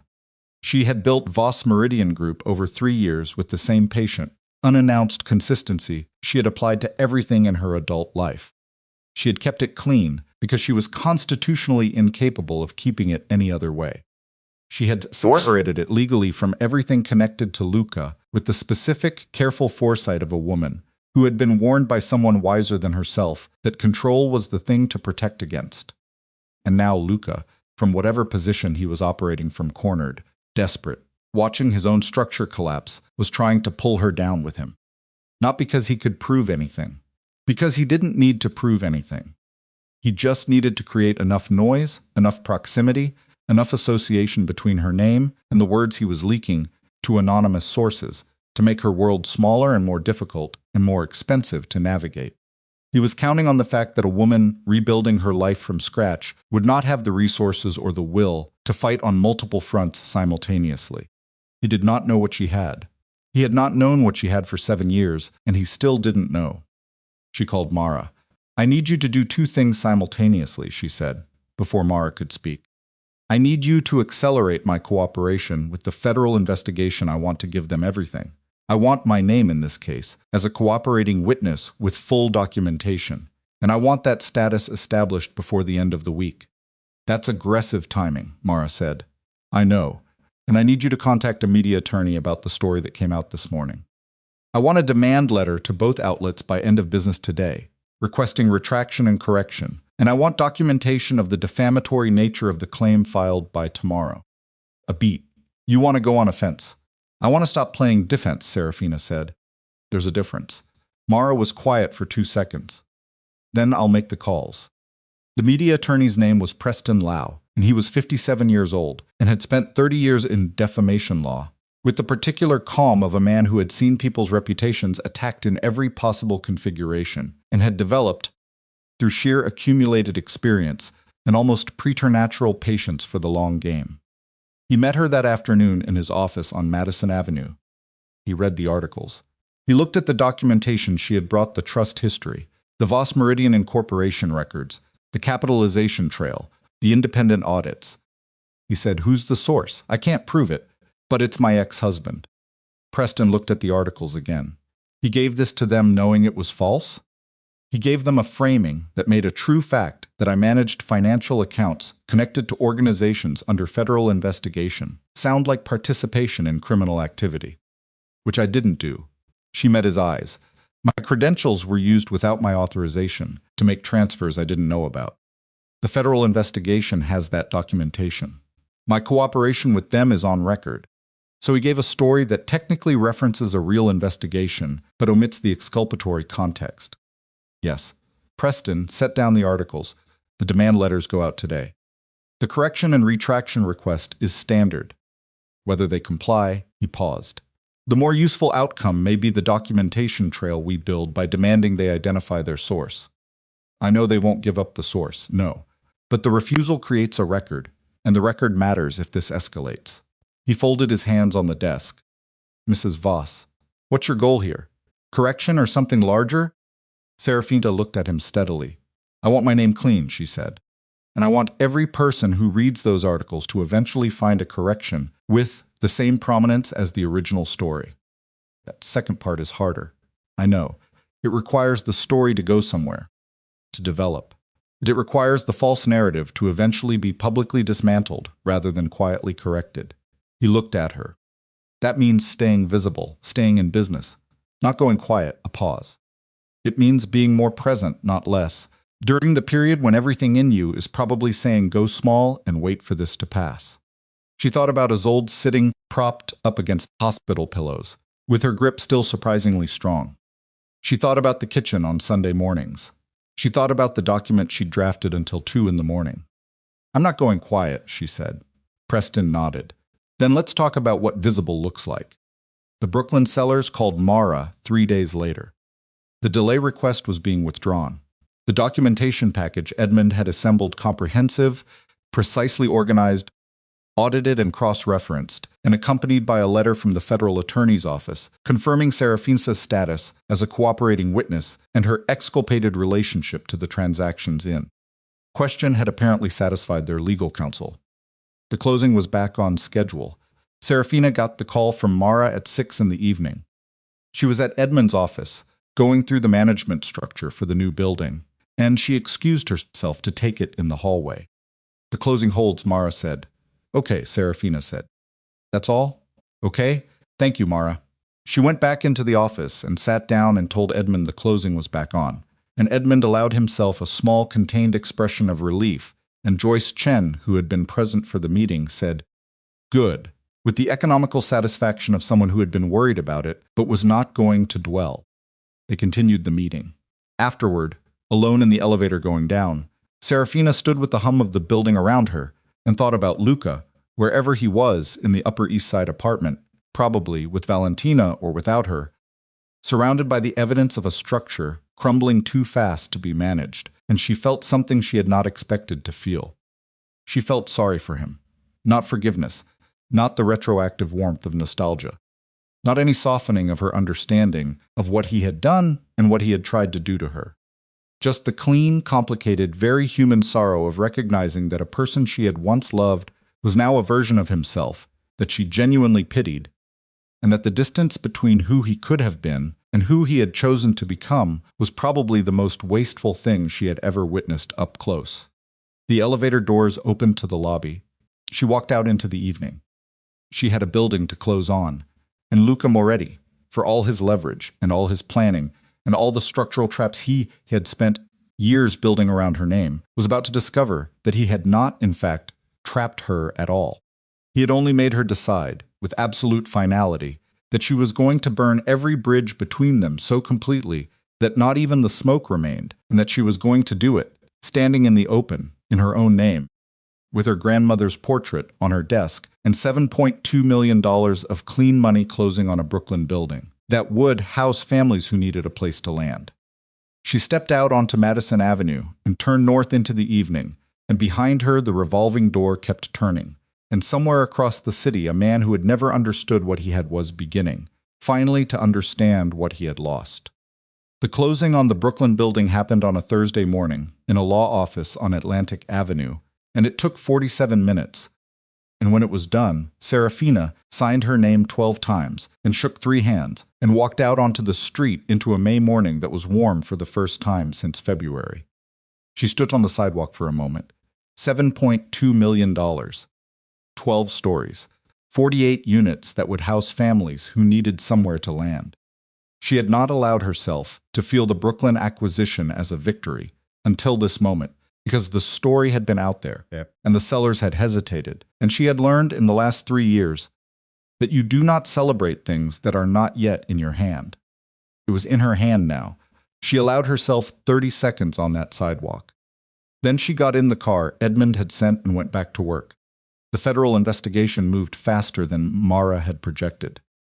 By the end of May, the documentation Seraphina had provided, the account logs, the device identification analysis that Ronan had assembled, the timeline of the credential establishment, and the unauthorized transfers had been formally entered into the investigation's record. Her status as a cooperating witness had been confirmed in writing. The federal attorney's office had communicated to Mara, with the specific diplomatic phrasing of people who speak carefully for professional reasons, that Seraphina was not a person of interest. She was a victim of identity fraud. Luca, his legal team, and Felix Strand's adjacent network were something else entirely. The first arrest came on a Tuesday. It was not Luca. It was a man 2 levels removed from Luca in the Strand network, a mid-level financial manager named Greco, who had handled several of the accounts downstream from Alderton Capital. Seraphina read about it in a brief news item that Ronan sent her as a text message with no commentary, because Ronan communicated by sending relevant information and letting the recipient decide what to do with it. She read it, noted it, and sent an email to her property management team about a maintenance issue in the Bronx building. But the arrest changed the temperature of things, and she felt the change even at a distance. Luca called her. Not her cell, she had blocked every number she associated with him. He called the Voss Meridian Group office line, which was listed publicly because it was a legitimate business, and legitimate businesses listed their contact information. The assistant who answered forwarded the message to Seraphina with a note that said simply, "A man named Luca Moretti called." Said it's urgent. Left a number. Seraphina looked at the message for a long moment. Then she called Mara. He called the office line. Mara said, "Do not call back." "I know. If he calls again, the assistant should say you're not available and direct him to your legal counsel. If he comes to the office, he won't come to the office." Seraphina was certain of this. Luca, for all his faults, understood the specific calculus of how things looked. Showing up at his ex-wife's place of business, while under federal investigation, was not a move he would make. He wants something, he's running out of options, and he's trying to find a lever that isn't blocked yet. What lever does he think he has? I don't know. She looked at the message again. But if he called the office, he's not being cautious anymore. He's getting desperate. She hung up and thought about it. Luca getting desperate was not a comfortable thing to think about. She knew what he looked like when he was desperate. She had watched it happen in that courthouse conference room. Watched the careful man dissolve at the edges into something rawer and less controlled. And she knew that desperate men, with his resources and his connections and his lifetime of understanding how to apply pressure, made mistakes, but they also sometimes made moves that were unpredictable in ways that careful preparation didn't account for. She called Ronan. "He's reaching out through the office line," she said. "I need you closer over the next few weeks. Whatever you've been doing, double it." "On it," Ronan said. That was the entirety of the call. She appreciated that about him. 3 days later, Valentina Russo walked into the Voss Meridian Group office without an appointment. Seraphina's assistant called back to let her know, and Seraphina sat at her desk for 5 seconds, and then she said, "Send her in." Valentina looked different than she had outside the courthouse in February. The coat was the same, the $3,000 coat, but the woman inside it was carrying something that the woman at the courthouse hadn't been carrying yet. Seraphina clocked it in the first 3 seconds, the set of her jaw, the way she held her bag strap with both hands, the specific tightness around her eyes that comes from not sleeping well for weeks. She was afraid. Seraphina stood. She did not extend her hand. "Sit down," she said. Valentina sat in the chair across the desk, the same chair where Edmund sat during their monthly reviews, and she arranged herself with the visible effort of someone trying to maintain composure they weren't fully sure they still had. "I didn't know who else to go to," Valentina said. "What do you want? A breath? I need to talk to someone who understands what he's actually like." Seraphina looked at her steadily. She felt nothing charitable and nothing hostile. She felt the particular blank attention of someone who has moved far enough past a situation that the emotional charge of it has been replaced by something more like clinical interest. "You understand that I'm not your ally in this," Seraphina said. "I know. You came to my husband's divorce proceedings with him. You wore jewelry he bought with money from our shared accounts." Valentina's jaw tightened. "I know, so tell me what you want and tell me quickly, because I have a 12 o'clock. Valentina looked at her lap, then back up. "He told me 2 weeks ago before the arrest that if things went wrong with the investigation, he had a plan. He said there were documents that would redirect attention. He said he had been smart about it. Documents that redirected attention to me," Seraphina said. "He didn't name you specifically." Her voice was tight. "But he said it like it was already handled. Like there was someone else who would be more convenient for them to look at." A pause. "After the story came out about your company, I put it together." Seraphina said nothing. "He used you," Valentina said. "He told me things about your marriage. He told me you were disconnected, that you didn't pay attention to things, that you would never know." She stopped. "I believed what he told me about you because I needed to, because it made it easier." She looked directly at Seraphina for the first time. "That was wrong." "Why are you here?" Seraphina said. Her voice was not warm and was not cruel. It was the voice of someone who wants a specific answer to a specific question. "Because he did the same thing to me." Valentina's voice broke slightly on the last word, and she pressed her lips together hard. "He has documentation. Accounts in my name that I didn't open. Transfers I didn't authorize. He told me he needed to use my name for a business registration, back when we first got together, and I didn't." She shook her head. "I didn't ask enough questions." Seraphina sat back slowly. There it was. Luca hadn't built one fallback. He had built two. "He put your name on accounts," Seraphina said. 3 accounts. All registered to an address in Jersey that I've never been to." Valentina's hands on the bag strap were white-knuckled. "I got a letter last week from a federal attorney's office. Asking me to come in. Have you?" "Not yet. I have a lawyer." She said, Sabreath. She said the situation looks bad from the outside. That the accounts have activity that could be read as. "You need to cooperate," Seraphina said, "fully. Everything you know, everything he told you, every communication you have from him that references the accounts or the network or Strand's name." She paused. "And you need to do it before he finds out you're here, because the moment he thinks you're going to cooperate, he'll try to get ahead of whatever you're going to say." Valentina stared at her. "Why are you helping me?" Seraphina thought about that for a moment. "I'm not helping you specifically," she said. "I'm telling you the same thing I did, because the same approach is what works. If you protect yourself, you also protect the cases against him. Those two things happen to align." She looked at her steadily. "Don't confuse that for anything warmer than it is." Valentina nodded. Her eyes were wet. She was holding the tears back with visible effort. "He's a very specific kind of man," Seraphina said. Not gently, but not without some acknowledgement of the human reality of it. "He finds the people who need something, and he gives them a version of what they need, and he builds the structure around them before they understand what the structure is for." She paused. "It doesn't make you stupid. It makes you someone he targeted." Valentina wiped the corner of one eye with 2 fingers, a quick, angry gesture. "I gave up a lot for him," she said. "I know, I thought." She stopped, started again. "I thought I was getting somewhere. With him. I know that too. They sat in the quiet of the office for a moment. Outside the window, the city ran its ordinary noon noise. And inside the room, two women who had been positioned against each other by the same man sat across a desk and understood something about each other that had nothing to do with forgiveness and everything to do with recognition. "Call your lawyer when you leave here," Seraphina said. "Tell her you want to cooperate today. Don't wait." Valentina stood. She gathered her coat around her with a composure that was held together by effort and not much else. At the door she paused. "The things he said about you," she said. "Boring, disconnected. All of it." She met Seraphina's eyes. "He was talking about himself, what he was to you." She left. Seraphina sat at her desk for a long moment. Then she picked up her phone and called Mara.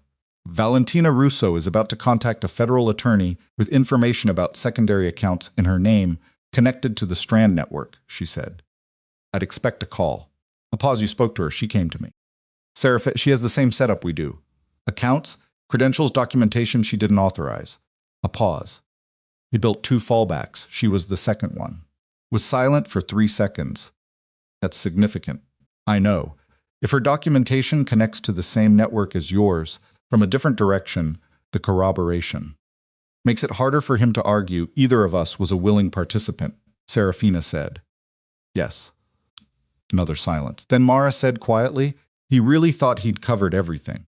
"He thought he'd covered everything," Seraphina said, "because he'd spent 7 years assuming nobody around him was paying close enough attention." The second arrest came 11 days later. This one was Luca. Seraphina was at the penthouse when Ronan called at 6:40 in the morning, before she had finished her first coffee. And he said, "It happened." And she said, "When?" And he said, "About 40 minutes ago. I wanted confirmation before I called you." And she said, "Thank you."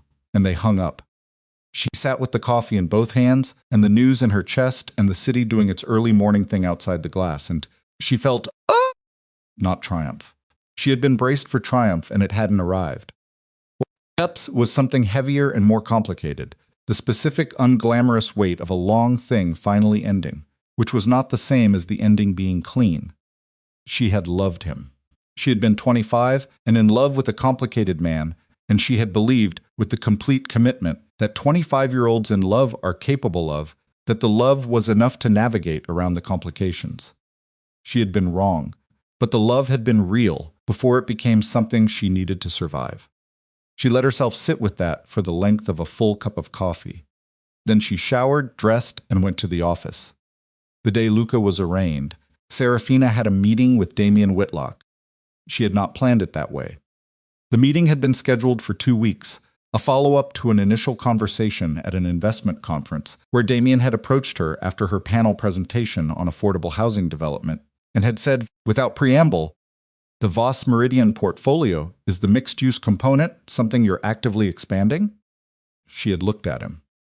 He was 50, tall, with the kind of face that had probably been arresting when he was 30, and had become something more interesting with age-specific, a little worn, the face of a man who had been through things and not been destroyed by them. "Actively," she said. "I have a development in the Bronx," he said. 14 stories, mixed income, mixed use, currently stalled at the financing stage. My partner pulled out in March, and I've been restructuring the approach since." A pause. "I'd like to discuss whether there's a joint path." He had given her his card. She had called Edmund, who had called 2 contacts, and the contacts had said Damien Whitlock was cautious, was fair, had a reputation for doing what he said he would do, and had a development record in 3 cities that was exactly what it appeared to be. So she had taken the meeting. He arrived on time. He had brought his own development summary, which he handed to her without the preliminary performance that a lot of men engaged in when they were trying to establish dominance before a negotiation. No lengthy preamble, no extensive self-narration, no performing his own credibility before she'd had a chance to evaluate it. He just sat down and opened the folder and said, "Here's where the project is, and here's where I'm stuck." She had liked that. They talked for 2 hours. The project was real, the stall point was solvable, and the gap in financing that Damien had been trying to close was one that Seraphina's portfolio structure could address in a way that was, as far as she and Edmund could work out in the margins of the conversation, genuinely advantageous to both parties. At the end of the 2 hours, Damien looked at her and said, You've been managing a significant amount of noise over the last couple of months. She looked at him. That's a polite way to put it. The articles were wrong, he said. It was not a question, and it was not a sympathy offering.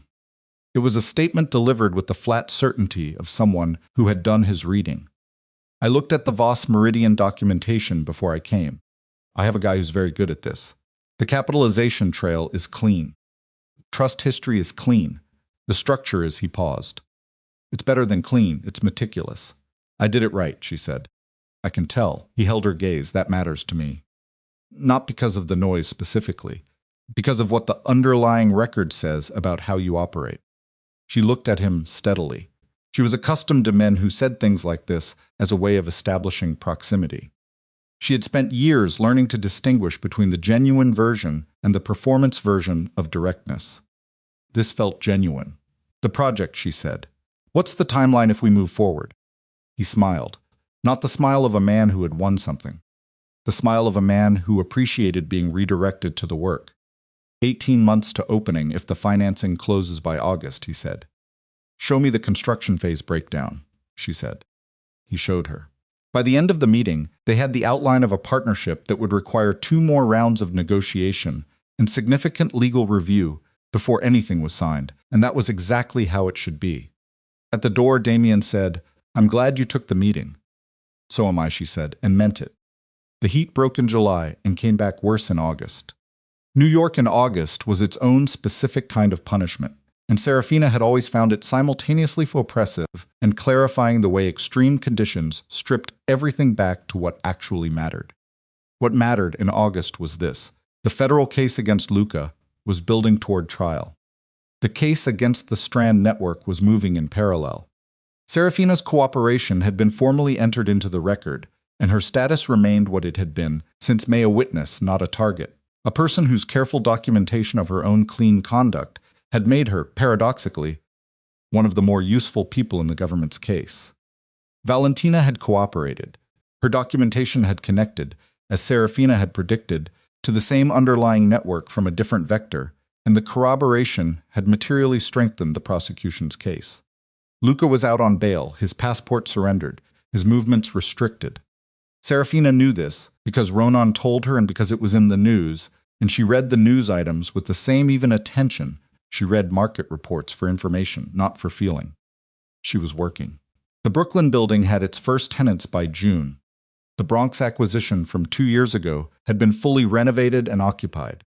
The partnership with Damien was in its second round of negotiation, and the numbers were holding together in the way that good deals held together with friction and work, but without the fundamental contradictions that signaled something was structurally wrong. Voss Meridian Group's portfolio had crossed $45 million in total asset value. She had 3 full-time staff now, a proper office, a property management team across 4 buildings. Her grandmother's fortune had not merely held. It had multiplied. It had become something Isolde had built the foundation for, and Seraphina had built the rest of, and standing in the middle of it, Seraphina felt, with increasing frequency, the particular satisfaction of something that was genuinely hers, not by inheritance alone, not by marriage, not by anyone's gift or oversight, or failure to notice, by her own hand. The call from Luca came on a Thursday evening in late August. Not through blocked numbers, not through Carver, not through the office line. He called from a number she didn't recognize, which meant a burner, which meant he had planned this with whatever operational intelligence he still possessed, which was apparently enough to route around the blocks she'd put in place. She almost didn't answer, she answered. I'm not supposed to contact you, he said. His voice was different than it had ever sounded to her before. Not the controlled Luca, not the angry Luca, not the Luca of the courthouse or the living room or the bar on Lower Manhattan. Something underneath all of those. Something she recognized dimly as the voice he might have had before he became what he became. I know that. My lawyer told me specifically not to do this. Then why are you doing it? A silence. The kind that has weight in it. I needed to ask you something, he said. She stood at the window. The August evening light was doing something complicated with the city below that specific late summer quality, where everything looked slightly overexposed, too bright and a little raw. Ask, she said. Did you know before Isolde died? Did you know what I was doing with the accounts? With Strand. No, she said. You're sure? I managed those books for 7 years, Luca. You know what my records look like. You know I didn't know. A pause. I know, he breathed. She could hear it unsteady, not the breathing of a man in control. I know you didn't. I just needed to hear you say it. She said nothing. I'm going to prison, he said. It wasn't dramatic. It was flat factual, the way you say a thing when you've had enough time with it, that the shock is gone and what's left is just the fact. Carver says the deal they're offering, it's better than trial. Significantly better. I'm going to take it. Okay, she said. I wanted you to know it wasn't. He stopped. Started again. The accounts. Your name on them. I told myself it was just structure. That you'd never be touched by it. That it was just a mechanism. But you knew, she said.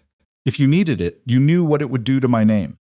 The silence that followed lasted long enough that she thought he might have hung up. Yes, he said finally. I knew. She looked at the city. She thought about what she wanted to say. She thought about 7 years and Sunday mornings, and a woman who had cried at an altar and meant it, and a man who had sat on a kitchen counter stealing food and laughing, and everything that had happened between that moment and this one. Luca, she said, don't call me again. She hung up. She stood at the window for a long time after that, watching the overexposed August evening, do what August evenings in New York do, burn too bright, and then go dark faster than you expect. The light dropping away suddenly, the city shifting from gold to gray in the space of 20 minutes, the buildings going from lit to illuminated from within as the daylight left. Her hands were shaking, not from fear, from the specific physical cost of holding yourself together for long enough that the body finally registers what the mind has been carrying and presents the bill. She let her hands shake. She didn't move away from the window.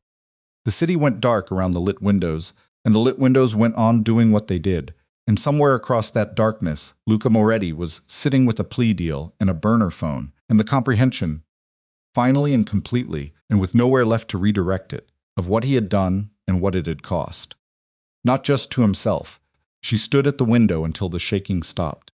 Then she went to the kitchen, filled a glass of water, drank it standing at the counter, and sat down at the table with her laptop and opened the property management software for the Brooklyn building, because 3 of the units had maintenance requests that needed to be routed before morning. And the tenants in those units were families who were depending on someone to pay attention to the details. She paid attention to the details. She had always paid attention to the details. It was in the end the thing that had saved her, not the money, not the lawyers, not the documentation she'd assembled with such careful, unannounced precision, but the fundamental habit of paying attention to things that other people, through arrogance or distraction, or simple failure to regard her as someone worth noticing, had left entirely to her. She routed the maintenance requests. She closed the laptop. She sat in the kitchen of the penthouse in the dark of a late August evening and breathed steadily, in and out, and outside the window the city ran its enormous, indifferent, beautiful machinery. And tomorrow there was a 9 o'clock with Damien about the Bronx project financing, and she needed to be sharp for it. And she was going to be sharp for it. Because she was Seraphina Voss, and she had not come this far by being anything less than completely, relentlessly, unsentimentally present for the work. She got up and went to bed. The city went on outside the glass. The 9 o'clock with Damien ran long, not because anything was wrong. Because the numbers were working, and when numbers work in a complex development deal, you don't rush past them. You sit with them and turn them over and make sure the working is real and not the kind of optimistic arithmetic that looks solid in a conference room and falls apart on contact with construction costs and permit timelines. And the 47 other things that can go wrong between a financing agreement and a ribbon cutting. They were in Damien's office, which was on the 22nd floor of a building in Midtown, with a view north toward the park, and the September light coming through the windows was the good kind clear, and a little cool, the first morning that felt genuinely like fall, rather than summer, pretending to be done. Edmund was there. Damien's financial director, a woman named Carla Reyes, who had a gift for finding the load-bearing number in a complex model and pressing on it until it either held or didn't, was there. 2 attorneys. They went through the Bronx project financing structure layer by layer. Seraphina had done this enough times, now that she could hold the full architecture of a deal in her head, all the moving parts, all the contingencies, all the places where 2 things that looked compatible on paper would create friction in practice. And she did it the way she did everything, quietly, completely, without performance. At 11:15, Carla pressed on a number in the construction phase that Seraphina had been watching for 40 minutes. This contingency buffer, Carla said, 8%, on a 14-story mixed use in the Bronx, with the current material costs, that's thin. It's thin, Seraphina agreed. We build it to 12 and we adjust the equity split in phase 2 to compensate. Damien looked at her. That costs you on the back end. It costs me less than a construction overrun costs both of us. She met his eyes. 12% adjusted equity. The project holds. Damien looked at Carla. Carla looked at the model. She made a note. 12%, Damien said. 12%, Seraphina said. They shook hands across the table. It was not the end of the negotiation. There were still documents to draft and review and sign. Still the formal partnership agreement. Still the regulatory approvals. But the handshake meant the deal was real. It meant the Bronx project was going to happen. Afterward, walking to the elevator with Edmund, he said, "You knew that number was wrong when you came in. I knew it was thin. You let her find it." Seraphina pressed the elevator button. Carla's good. If I walk in having already solved everything, she spends the meeting looking for something I missed. If she finds the thing I flagged internally, she trusts the rest of the model. Edmund was quiet for a moment. Then he said, with the specific undemonstrative approval of a man who expressed things once and didn't repeat them, "Your grandmother would have done exactly that." The elevator opened. Seraphina stepped in. "I know," she said. Luca's plea was entered in October. She did not go to the courthouse. She had no reason to go, and several reasons not to, the most practical of which was that she was in the middle of closing documentation on the Bronx Project Partnership, and the timing was not something she was willing to disrupt. Mar texted her at 11:40 entered. 7 years federal. Strand network cooperation required for the reduction. He took the deal. Seraphina read the text. She was sitting in a coffee shop 2 blocks from the Voss Meridian office, at a corner table, with a laptop open and a half-finished coffee going cold beside it. She typed back, "Thank you." She closed the text thread. She sat for a moment with the coffee and the laptop and the ordinary noise of the coffee shop. Round her someone's order being called, the grind of the espresso machine. 2 men at the next table arguing pleasantly about something she couldn't make out. 7 years. She thought about that. Not with satisfaction and not with grief. Just with the recognition that a number like that had weight, that it was not an abstraction, that it was actual time a human being would spend inside a specific kind of consequence. She had not wanted this outcome specifically. She had not wanted any particular outcome for Luca beyond the one she achieved. For her self-distance, legal separation, her name restored, and her life returned to her sole management. But the outcome had come anyway, because outcomes have their own logic, and the logic of what Luca had built was always going to arrive at something like this. She drank the rest of the cold coffee. She went back to work. Valentina called her once. Seraphina almost didn't answer, and then she answered because not answering felt like a decision made from residual emotion rather than actual current feeling. And she had spent enough of her life making decisions from those two things to know the difference. "I wanted to thank you," Valentina said. "You don't need to thank me. You told me to cooperate. You didn't have to do that. I told you what worked." Seraphina was at the penthouse, standing in the kitchen, starting the process of making dinner because she had started cooking for herself again, after years of household staff and catered events and eating whatever was convenient. "What happened with the accounts in your name?" "They're closing the matter." "No charges." A pause. "The cooperation helped good." Another pause. "Longer. Can I ask you something?" "Go ahead." "Did you ever—" Valentina stopped. Started differently. "How do you stop being angry at yourself for not seeing it earlier?" Seraphina thought about that. She thought about being 25 at an altar, genuinely crying. She thought about Sunday mornings. She thought about all the times she had seen something that troubled her, and found a way to explain it that preserved the version of the situation she preferred. "You were 27 when this started," Seraphina said. "Yes. You were younger than I was, and you had less information than I had, and you made the mistake of trusting someone who was very practiced at being trusted." She set down the knife she'd been holding. "The anger at yourself. It's not useless. It tells you something about what to watch for. But you can't live in it. How do you know when you're not living in it anymore?" When you start being more interested in what's ahead of you than in what you didn't see coming. A pause. Are you working? Yes. I had to find a different job. The one I had was through his network. A pause. I'm starting over. Then start, Seraphina said. That's the whole thing. Just start and keep going. She did not tell Valentina to call again. But she did not say not to, either. November came in cold and genuine, and Seraphina spent it working at a pace that was, for the first time in 3 years, not driven by urgency or threat, or the specific adrenaline of building something while simultaneously defending it. It was just work. The good kind. The kind that moves forward because you want it to, and not because you're afraid of what happens if it stops. The Bronx partnership documents were signed in the first week.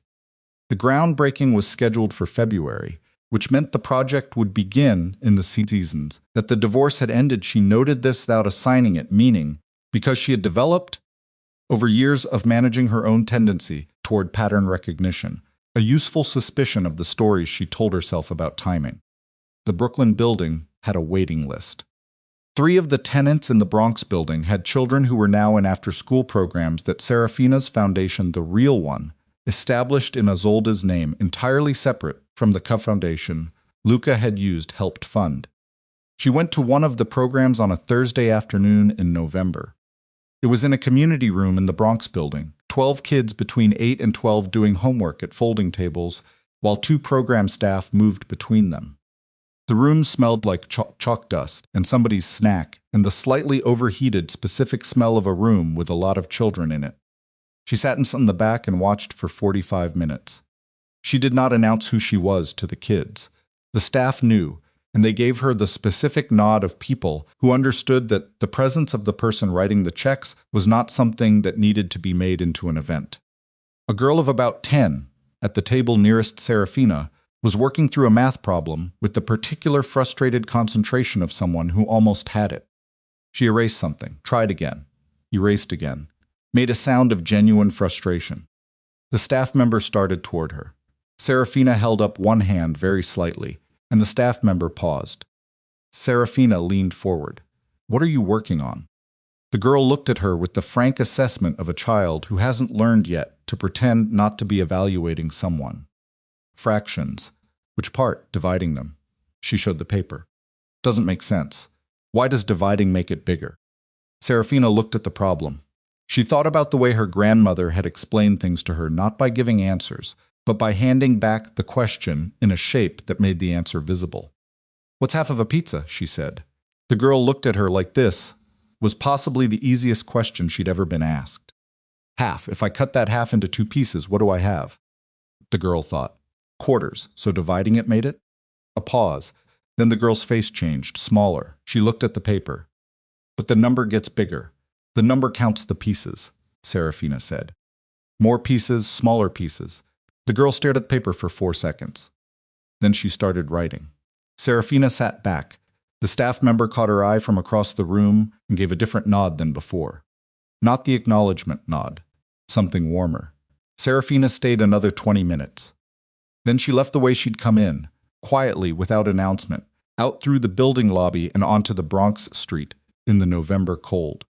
She stood on the sidewalk. She was not her grandmother. She was not going to be her grandmother, and she wasn't trying to be. Isolde had been a specific, unrepeatable person, and the specific way she had occupied the world was hers alone. But there was something Seraphina was building that had come from Isolde, that used what Isolde had planted, and that was growing in the particular direction that things grow when they're tended by someone who understands both the value of what they've inherited and the responsibility that comes with it. She put her hands in her coat pockets and walked toward the subway, because she had learned, years ago, that the subway was faster than a car in the Bronx at 4 in the afternoon. And she was a person who moved through the city efficiently and without pretension about it. She went home. The charity gala was in December. Seraphina almost didn't go, not because she was hiding. She had not hidden from anything in over a year, and she was not going to start, but because charity galas were the specific kind of event she found genuinely exhausting. The social performance of wealth, directed at photographs and networking, rather than at anything the money was actually doing. Damien asked her to go with him. They had been spending time together since October, not with the weight of a formal declaration, not with the urgency of people trying to make something happen, but with the easy, slightly tentative quality of two people who have both been through enough to know that the right way to begin something is slowly, carefully, and without pretending the difficulty of the past doesn't exist. He had not tried to be more than she needed him to be. She had not tried to perform a version of readiness she didn't actually have. They had eaten dinner together 6 times. He had met Edmund once briefly at a project review where Damien's presence was professionally appropriate, and Edmund had not said anything afterward, except he asked good questions, which from Edmund was a substantive endorsement. She went to the gala. She wore a dress she had bought herself in her grandmother's color, a deep, still blue that Isolde had favored in her later years, a color that communicated nothing borrowed or performed.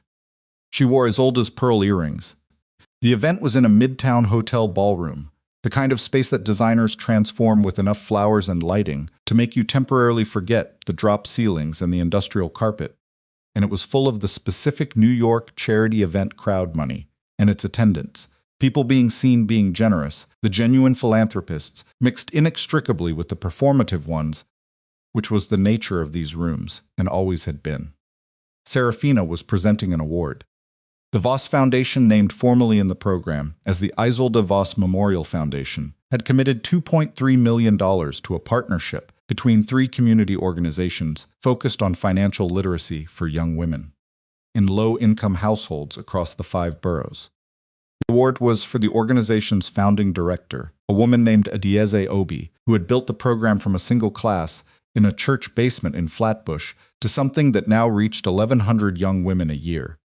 Seraphina had met Adieze twice in the planning process and had felt in both meetings the specific energizing quality of encountering someone who was doing exactly the right thing in exactly the right way, and knew it, and didn't need it to be more complicated than it was. She was standing with Damien at the edge of the room, near the bar but not at it, when she saw Luca. It took her a moment to understand what she was seeing. He was in a uniform. Not a costume, not a disguise, a venue security uniform. The kind of jacket worn by the contracted security staff at these events, dark and anonymous, with a small lapel badge she couldn't read from where she was standing. He was working. She had not known he was here. She had not expected this and had not prepared for it, and the surprise of it moved through her with a specific quality that she didn't immediately know how to name, not shock, because she knew people's lives fell in directions they didn't plan, and she had known his was falling but something adjacent to it. The strangeness of seeing a person you once shared in a context so far from what you shared that the brain has to briefly reconcile 2 versions of the same face. He had lost weight, not the deliberate kind. The kind that comes from stress and disruption and the specific metabolic toll of a life coming apart under you. His face was thinner, and the ease that had always been part of how he moved through rooms, the comfortable authority of a man who believed he owned any room he entered, was gone, replaced by something careful and reduced. He hadn't seen her yet. She watched him for a moment.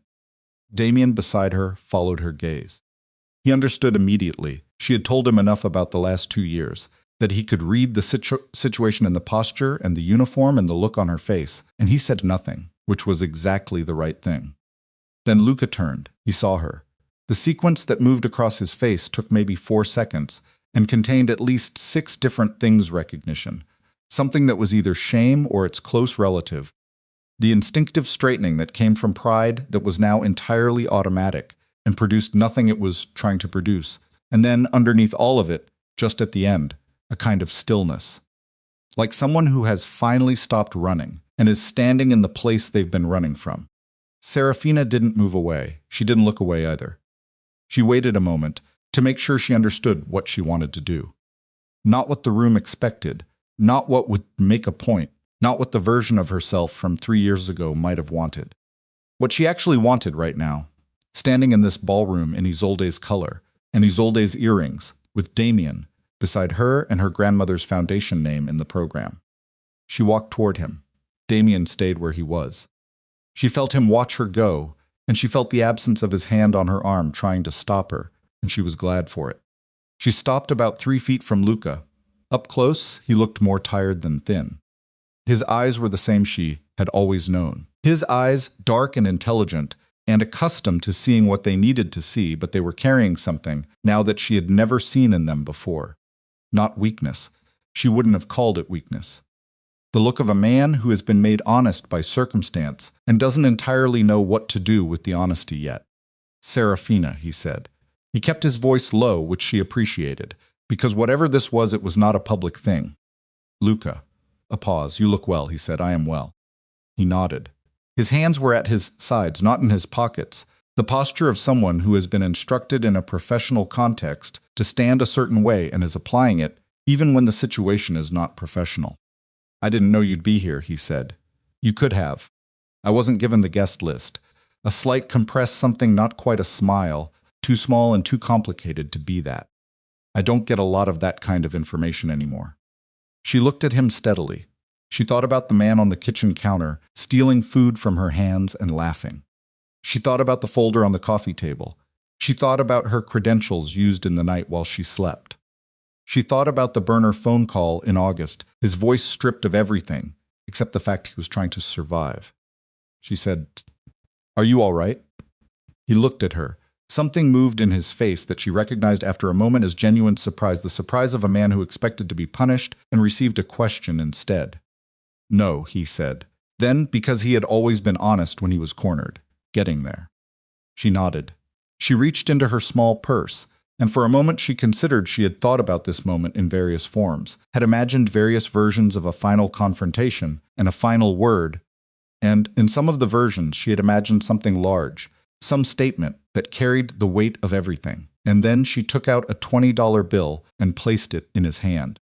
Not as cruelty, not as performance, as something smaller and more final than either of those things. "For your service," she said. He looked down at it. She watched him understand, not just the gesture, the full meaning of it, the inversion, the reversal of every assumption he had ever operated on about which of them was necessary to the other, which of them had power, which of them was real. She did not wait for him to respond. She turned and walked back through the room, back to Damien, who was standing where she'd left him, with an expression that contained a question he would ask her later, and a respect for the fact that right now wasn't the time. She took a glass of water from a passing tray. She drank it. "Ready?" Damien said. "Yes," she said. 20 minutes later, she was at the podium, and the room had shifted into its presentation configuration. And she looked out at the ballroom full of people and found, with brief and involuntary precision, Luca standing near the back wall in his security uniform. He was watching her. She looked at him for exactly 1 second. Then she turned her full attention to the room and began to speak. She talked about Isolde for the first time publicly. She had not planned this. She had prepared remarks, professional and appropriate, about the Foundation's mission and Adeze Obi's work and the data on financial literacy outcomes. The prepared remarks were good. She had been going to deliver them. Instead, she said, "My grandmother bought her first building in Queens in 1973, with money she had saved for 10 years, while raising my mother largely alone. She didn't have connections. She didn't have a network. She had patience, and she had meticulous records, and she had a specific understanding that the only thing that truly protects a person is what they build with their own hands." The room was quiet. "She warned me once," Seraphina continued, "that the greatest danger in a life is not losing money. It's giving the wrong person control over what you can become." She paused. "I didn't fully understand that warning until I needed to. And when I needed to, I found out that she had given me the tools to act on it." She looked at Adeze Obi in the front row, a woman in her 50s with a composed, warm face and the specific posture of someone who has spent years in rooms where she had to make herself heard without raising her voice. "What this organization does," Seraphina said, "is give young women those tools before they need them. Before the moment when everything depends on whether you built something of your own while nobody was watching." She paused. "That is not a small thing.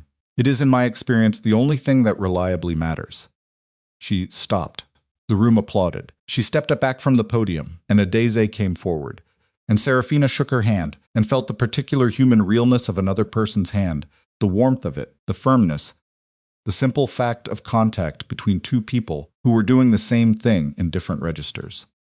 "Thank you," Adeze said.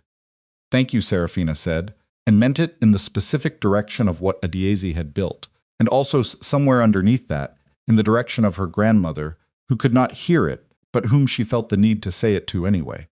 Later in the car on the way home, Damien said, "The part about your grandmother. That wasn't in your prepared remarks." No, he looked at her. It was the best part. She looked out the window at the city, going past in its December configuration lights and cold, and the specific compressed-together quality of New York in winter, everyone moving faster because the air demands it. She would have hated this event, Seraphina said.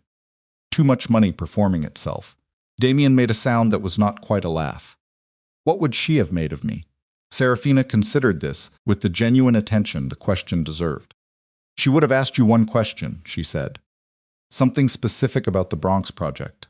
Some detail in the financing structure that she had no particular reason to know about, but would somehow know about anyway. She paused. If you answered it honestly, and without trying to manage her, she would have decided you were all right. What if I got it wrong? She would have told you. Plainly. Seraphina looked at him. She didn't do gentle when gentle wasn't efficient. Damien was quiet for a moment. I think I would have liked her. Most people did, Seraphina said. The ones worth liking.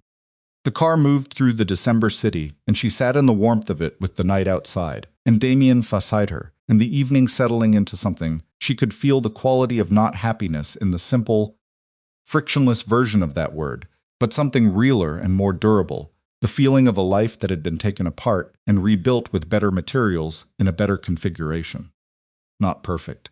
She knew better now than to want perfect. The Brooklyn building had 3 maintenance requests. The Bronx groundbreaking was in February. The foundation had 1,100 young women in financial literacy programs across the boroughs. Damien's hand was on the seat between them, not touching hers, just present, available, without demand. She put her hand over his. He turned his palm up. They rode in silence through the city, which was enormous and indifferent, and full of people navigating things she would never know about. And she was one of those people, now in the way she had always wanted to be, not watched over, not held up, not dependent on the goodwill of someone who could withdraw it, but moving through it on her own legs, by her own decision, carrying her own weight, and doing it without apology. She went to the Bronx building on a Saturday morning in late December, alone. No staff, no meeting. She used her key and took the elevator to the 4th floor, where one of the units had a small roof access door that the previous tenant had mentioned to the building manager. She went through it. The roof was flat and cold and covered in a thin skin of overnight frost that crunched under her boots. The view from up there was not a Manhattan penthouse view. It was the Bronx, which was something different, and, she thought, something more honest, the rooftops of a neighborhood going about its actual life in every direction. She stood up there for a while. She thought about Isolde in 1973, standing outside a building in Queens that she had bought with 10 years of savings, in whatever coat she owned at the time, looking at it with whatever she felt pride, probably, and underneath the pride, the very specific satisfaction of having translated patience into something solid and real. She thought about herself at 25, crying at an altar. She thought about the folder on the coffee table. She thought about the device identification report, and the Alderton transfers, and the federal attorney's letter, and the articles with her name in them, and the conversation with Valentina, and the morning the Brooklyn closing held, and the 9 o'clock, where she let Carla find the number she'd already flagged. She thought about a girl in a community room looking at a math problem, erasing it, trying again. She thought about the $20 bill and the look on Luca's face when he understood what it meant. She thought about Damien's hand turning palm up in a car moving through December.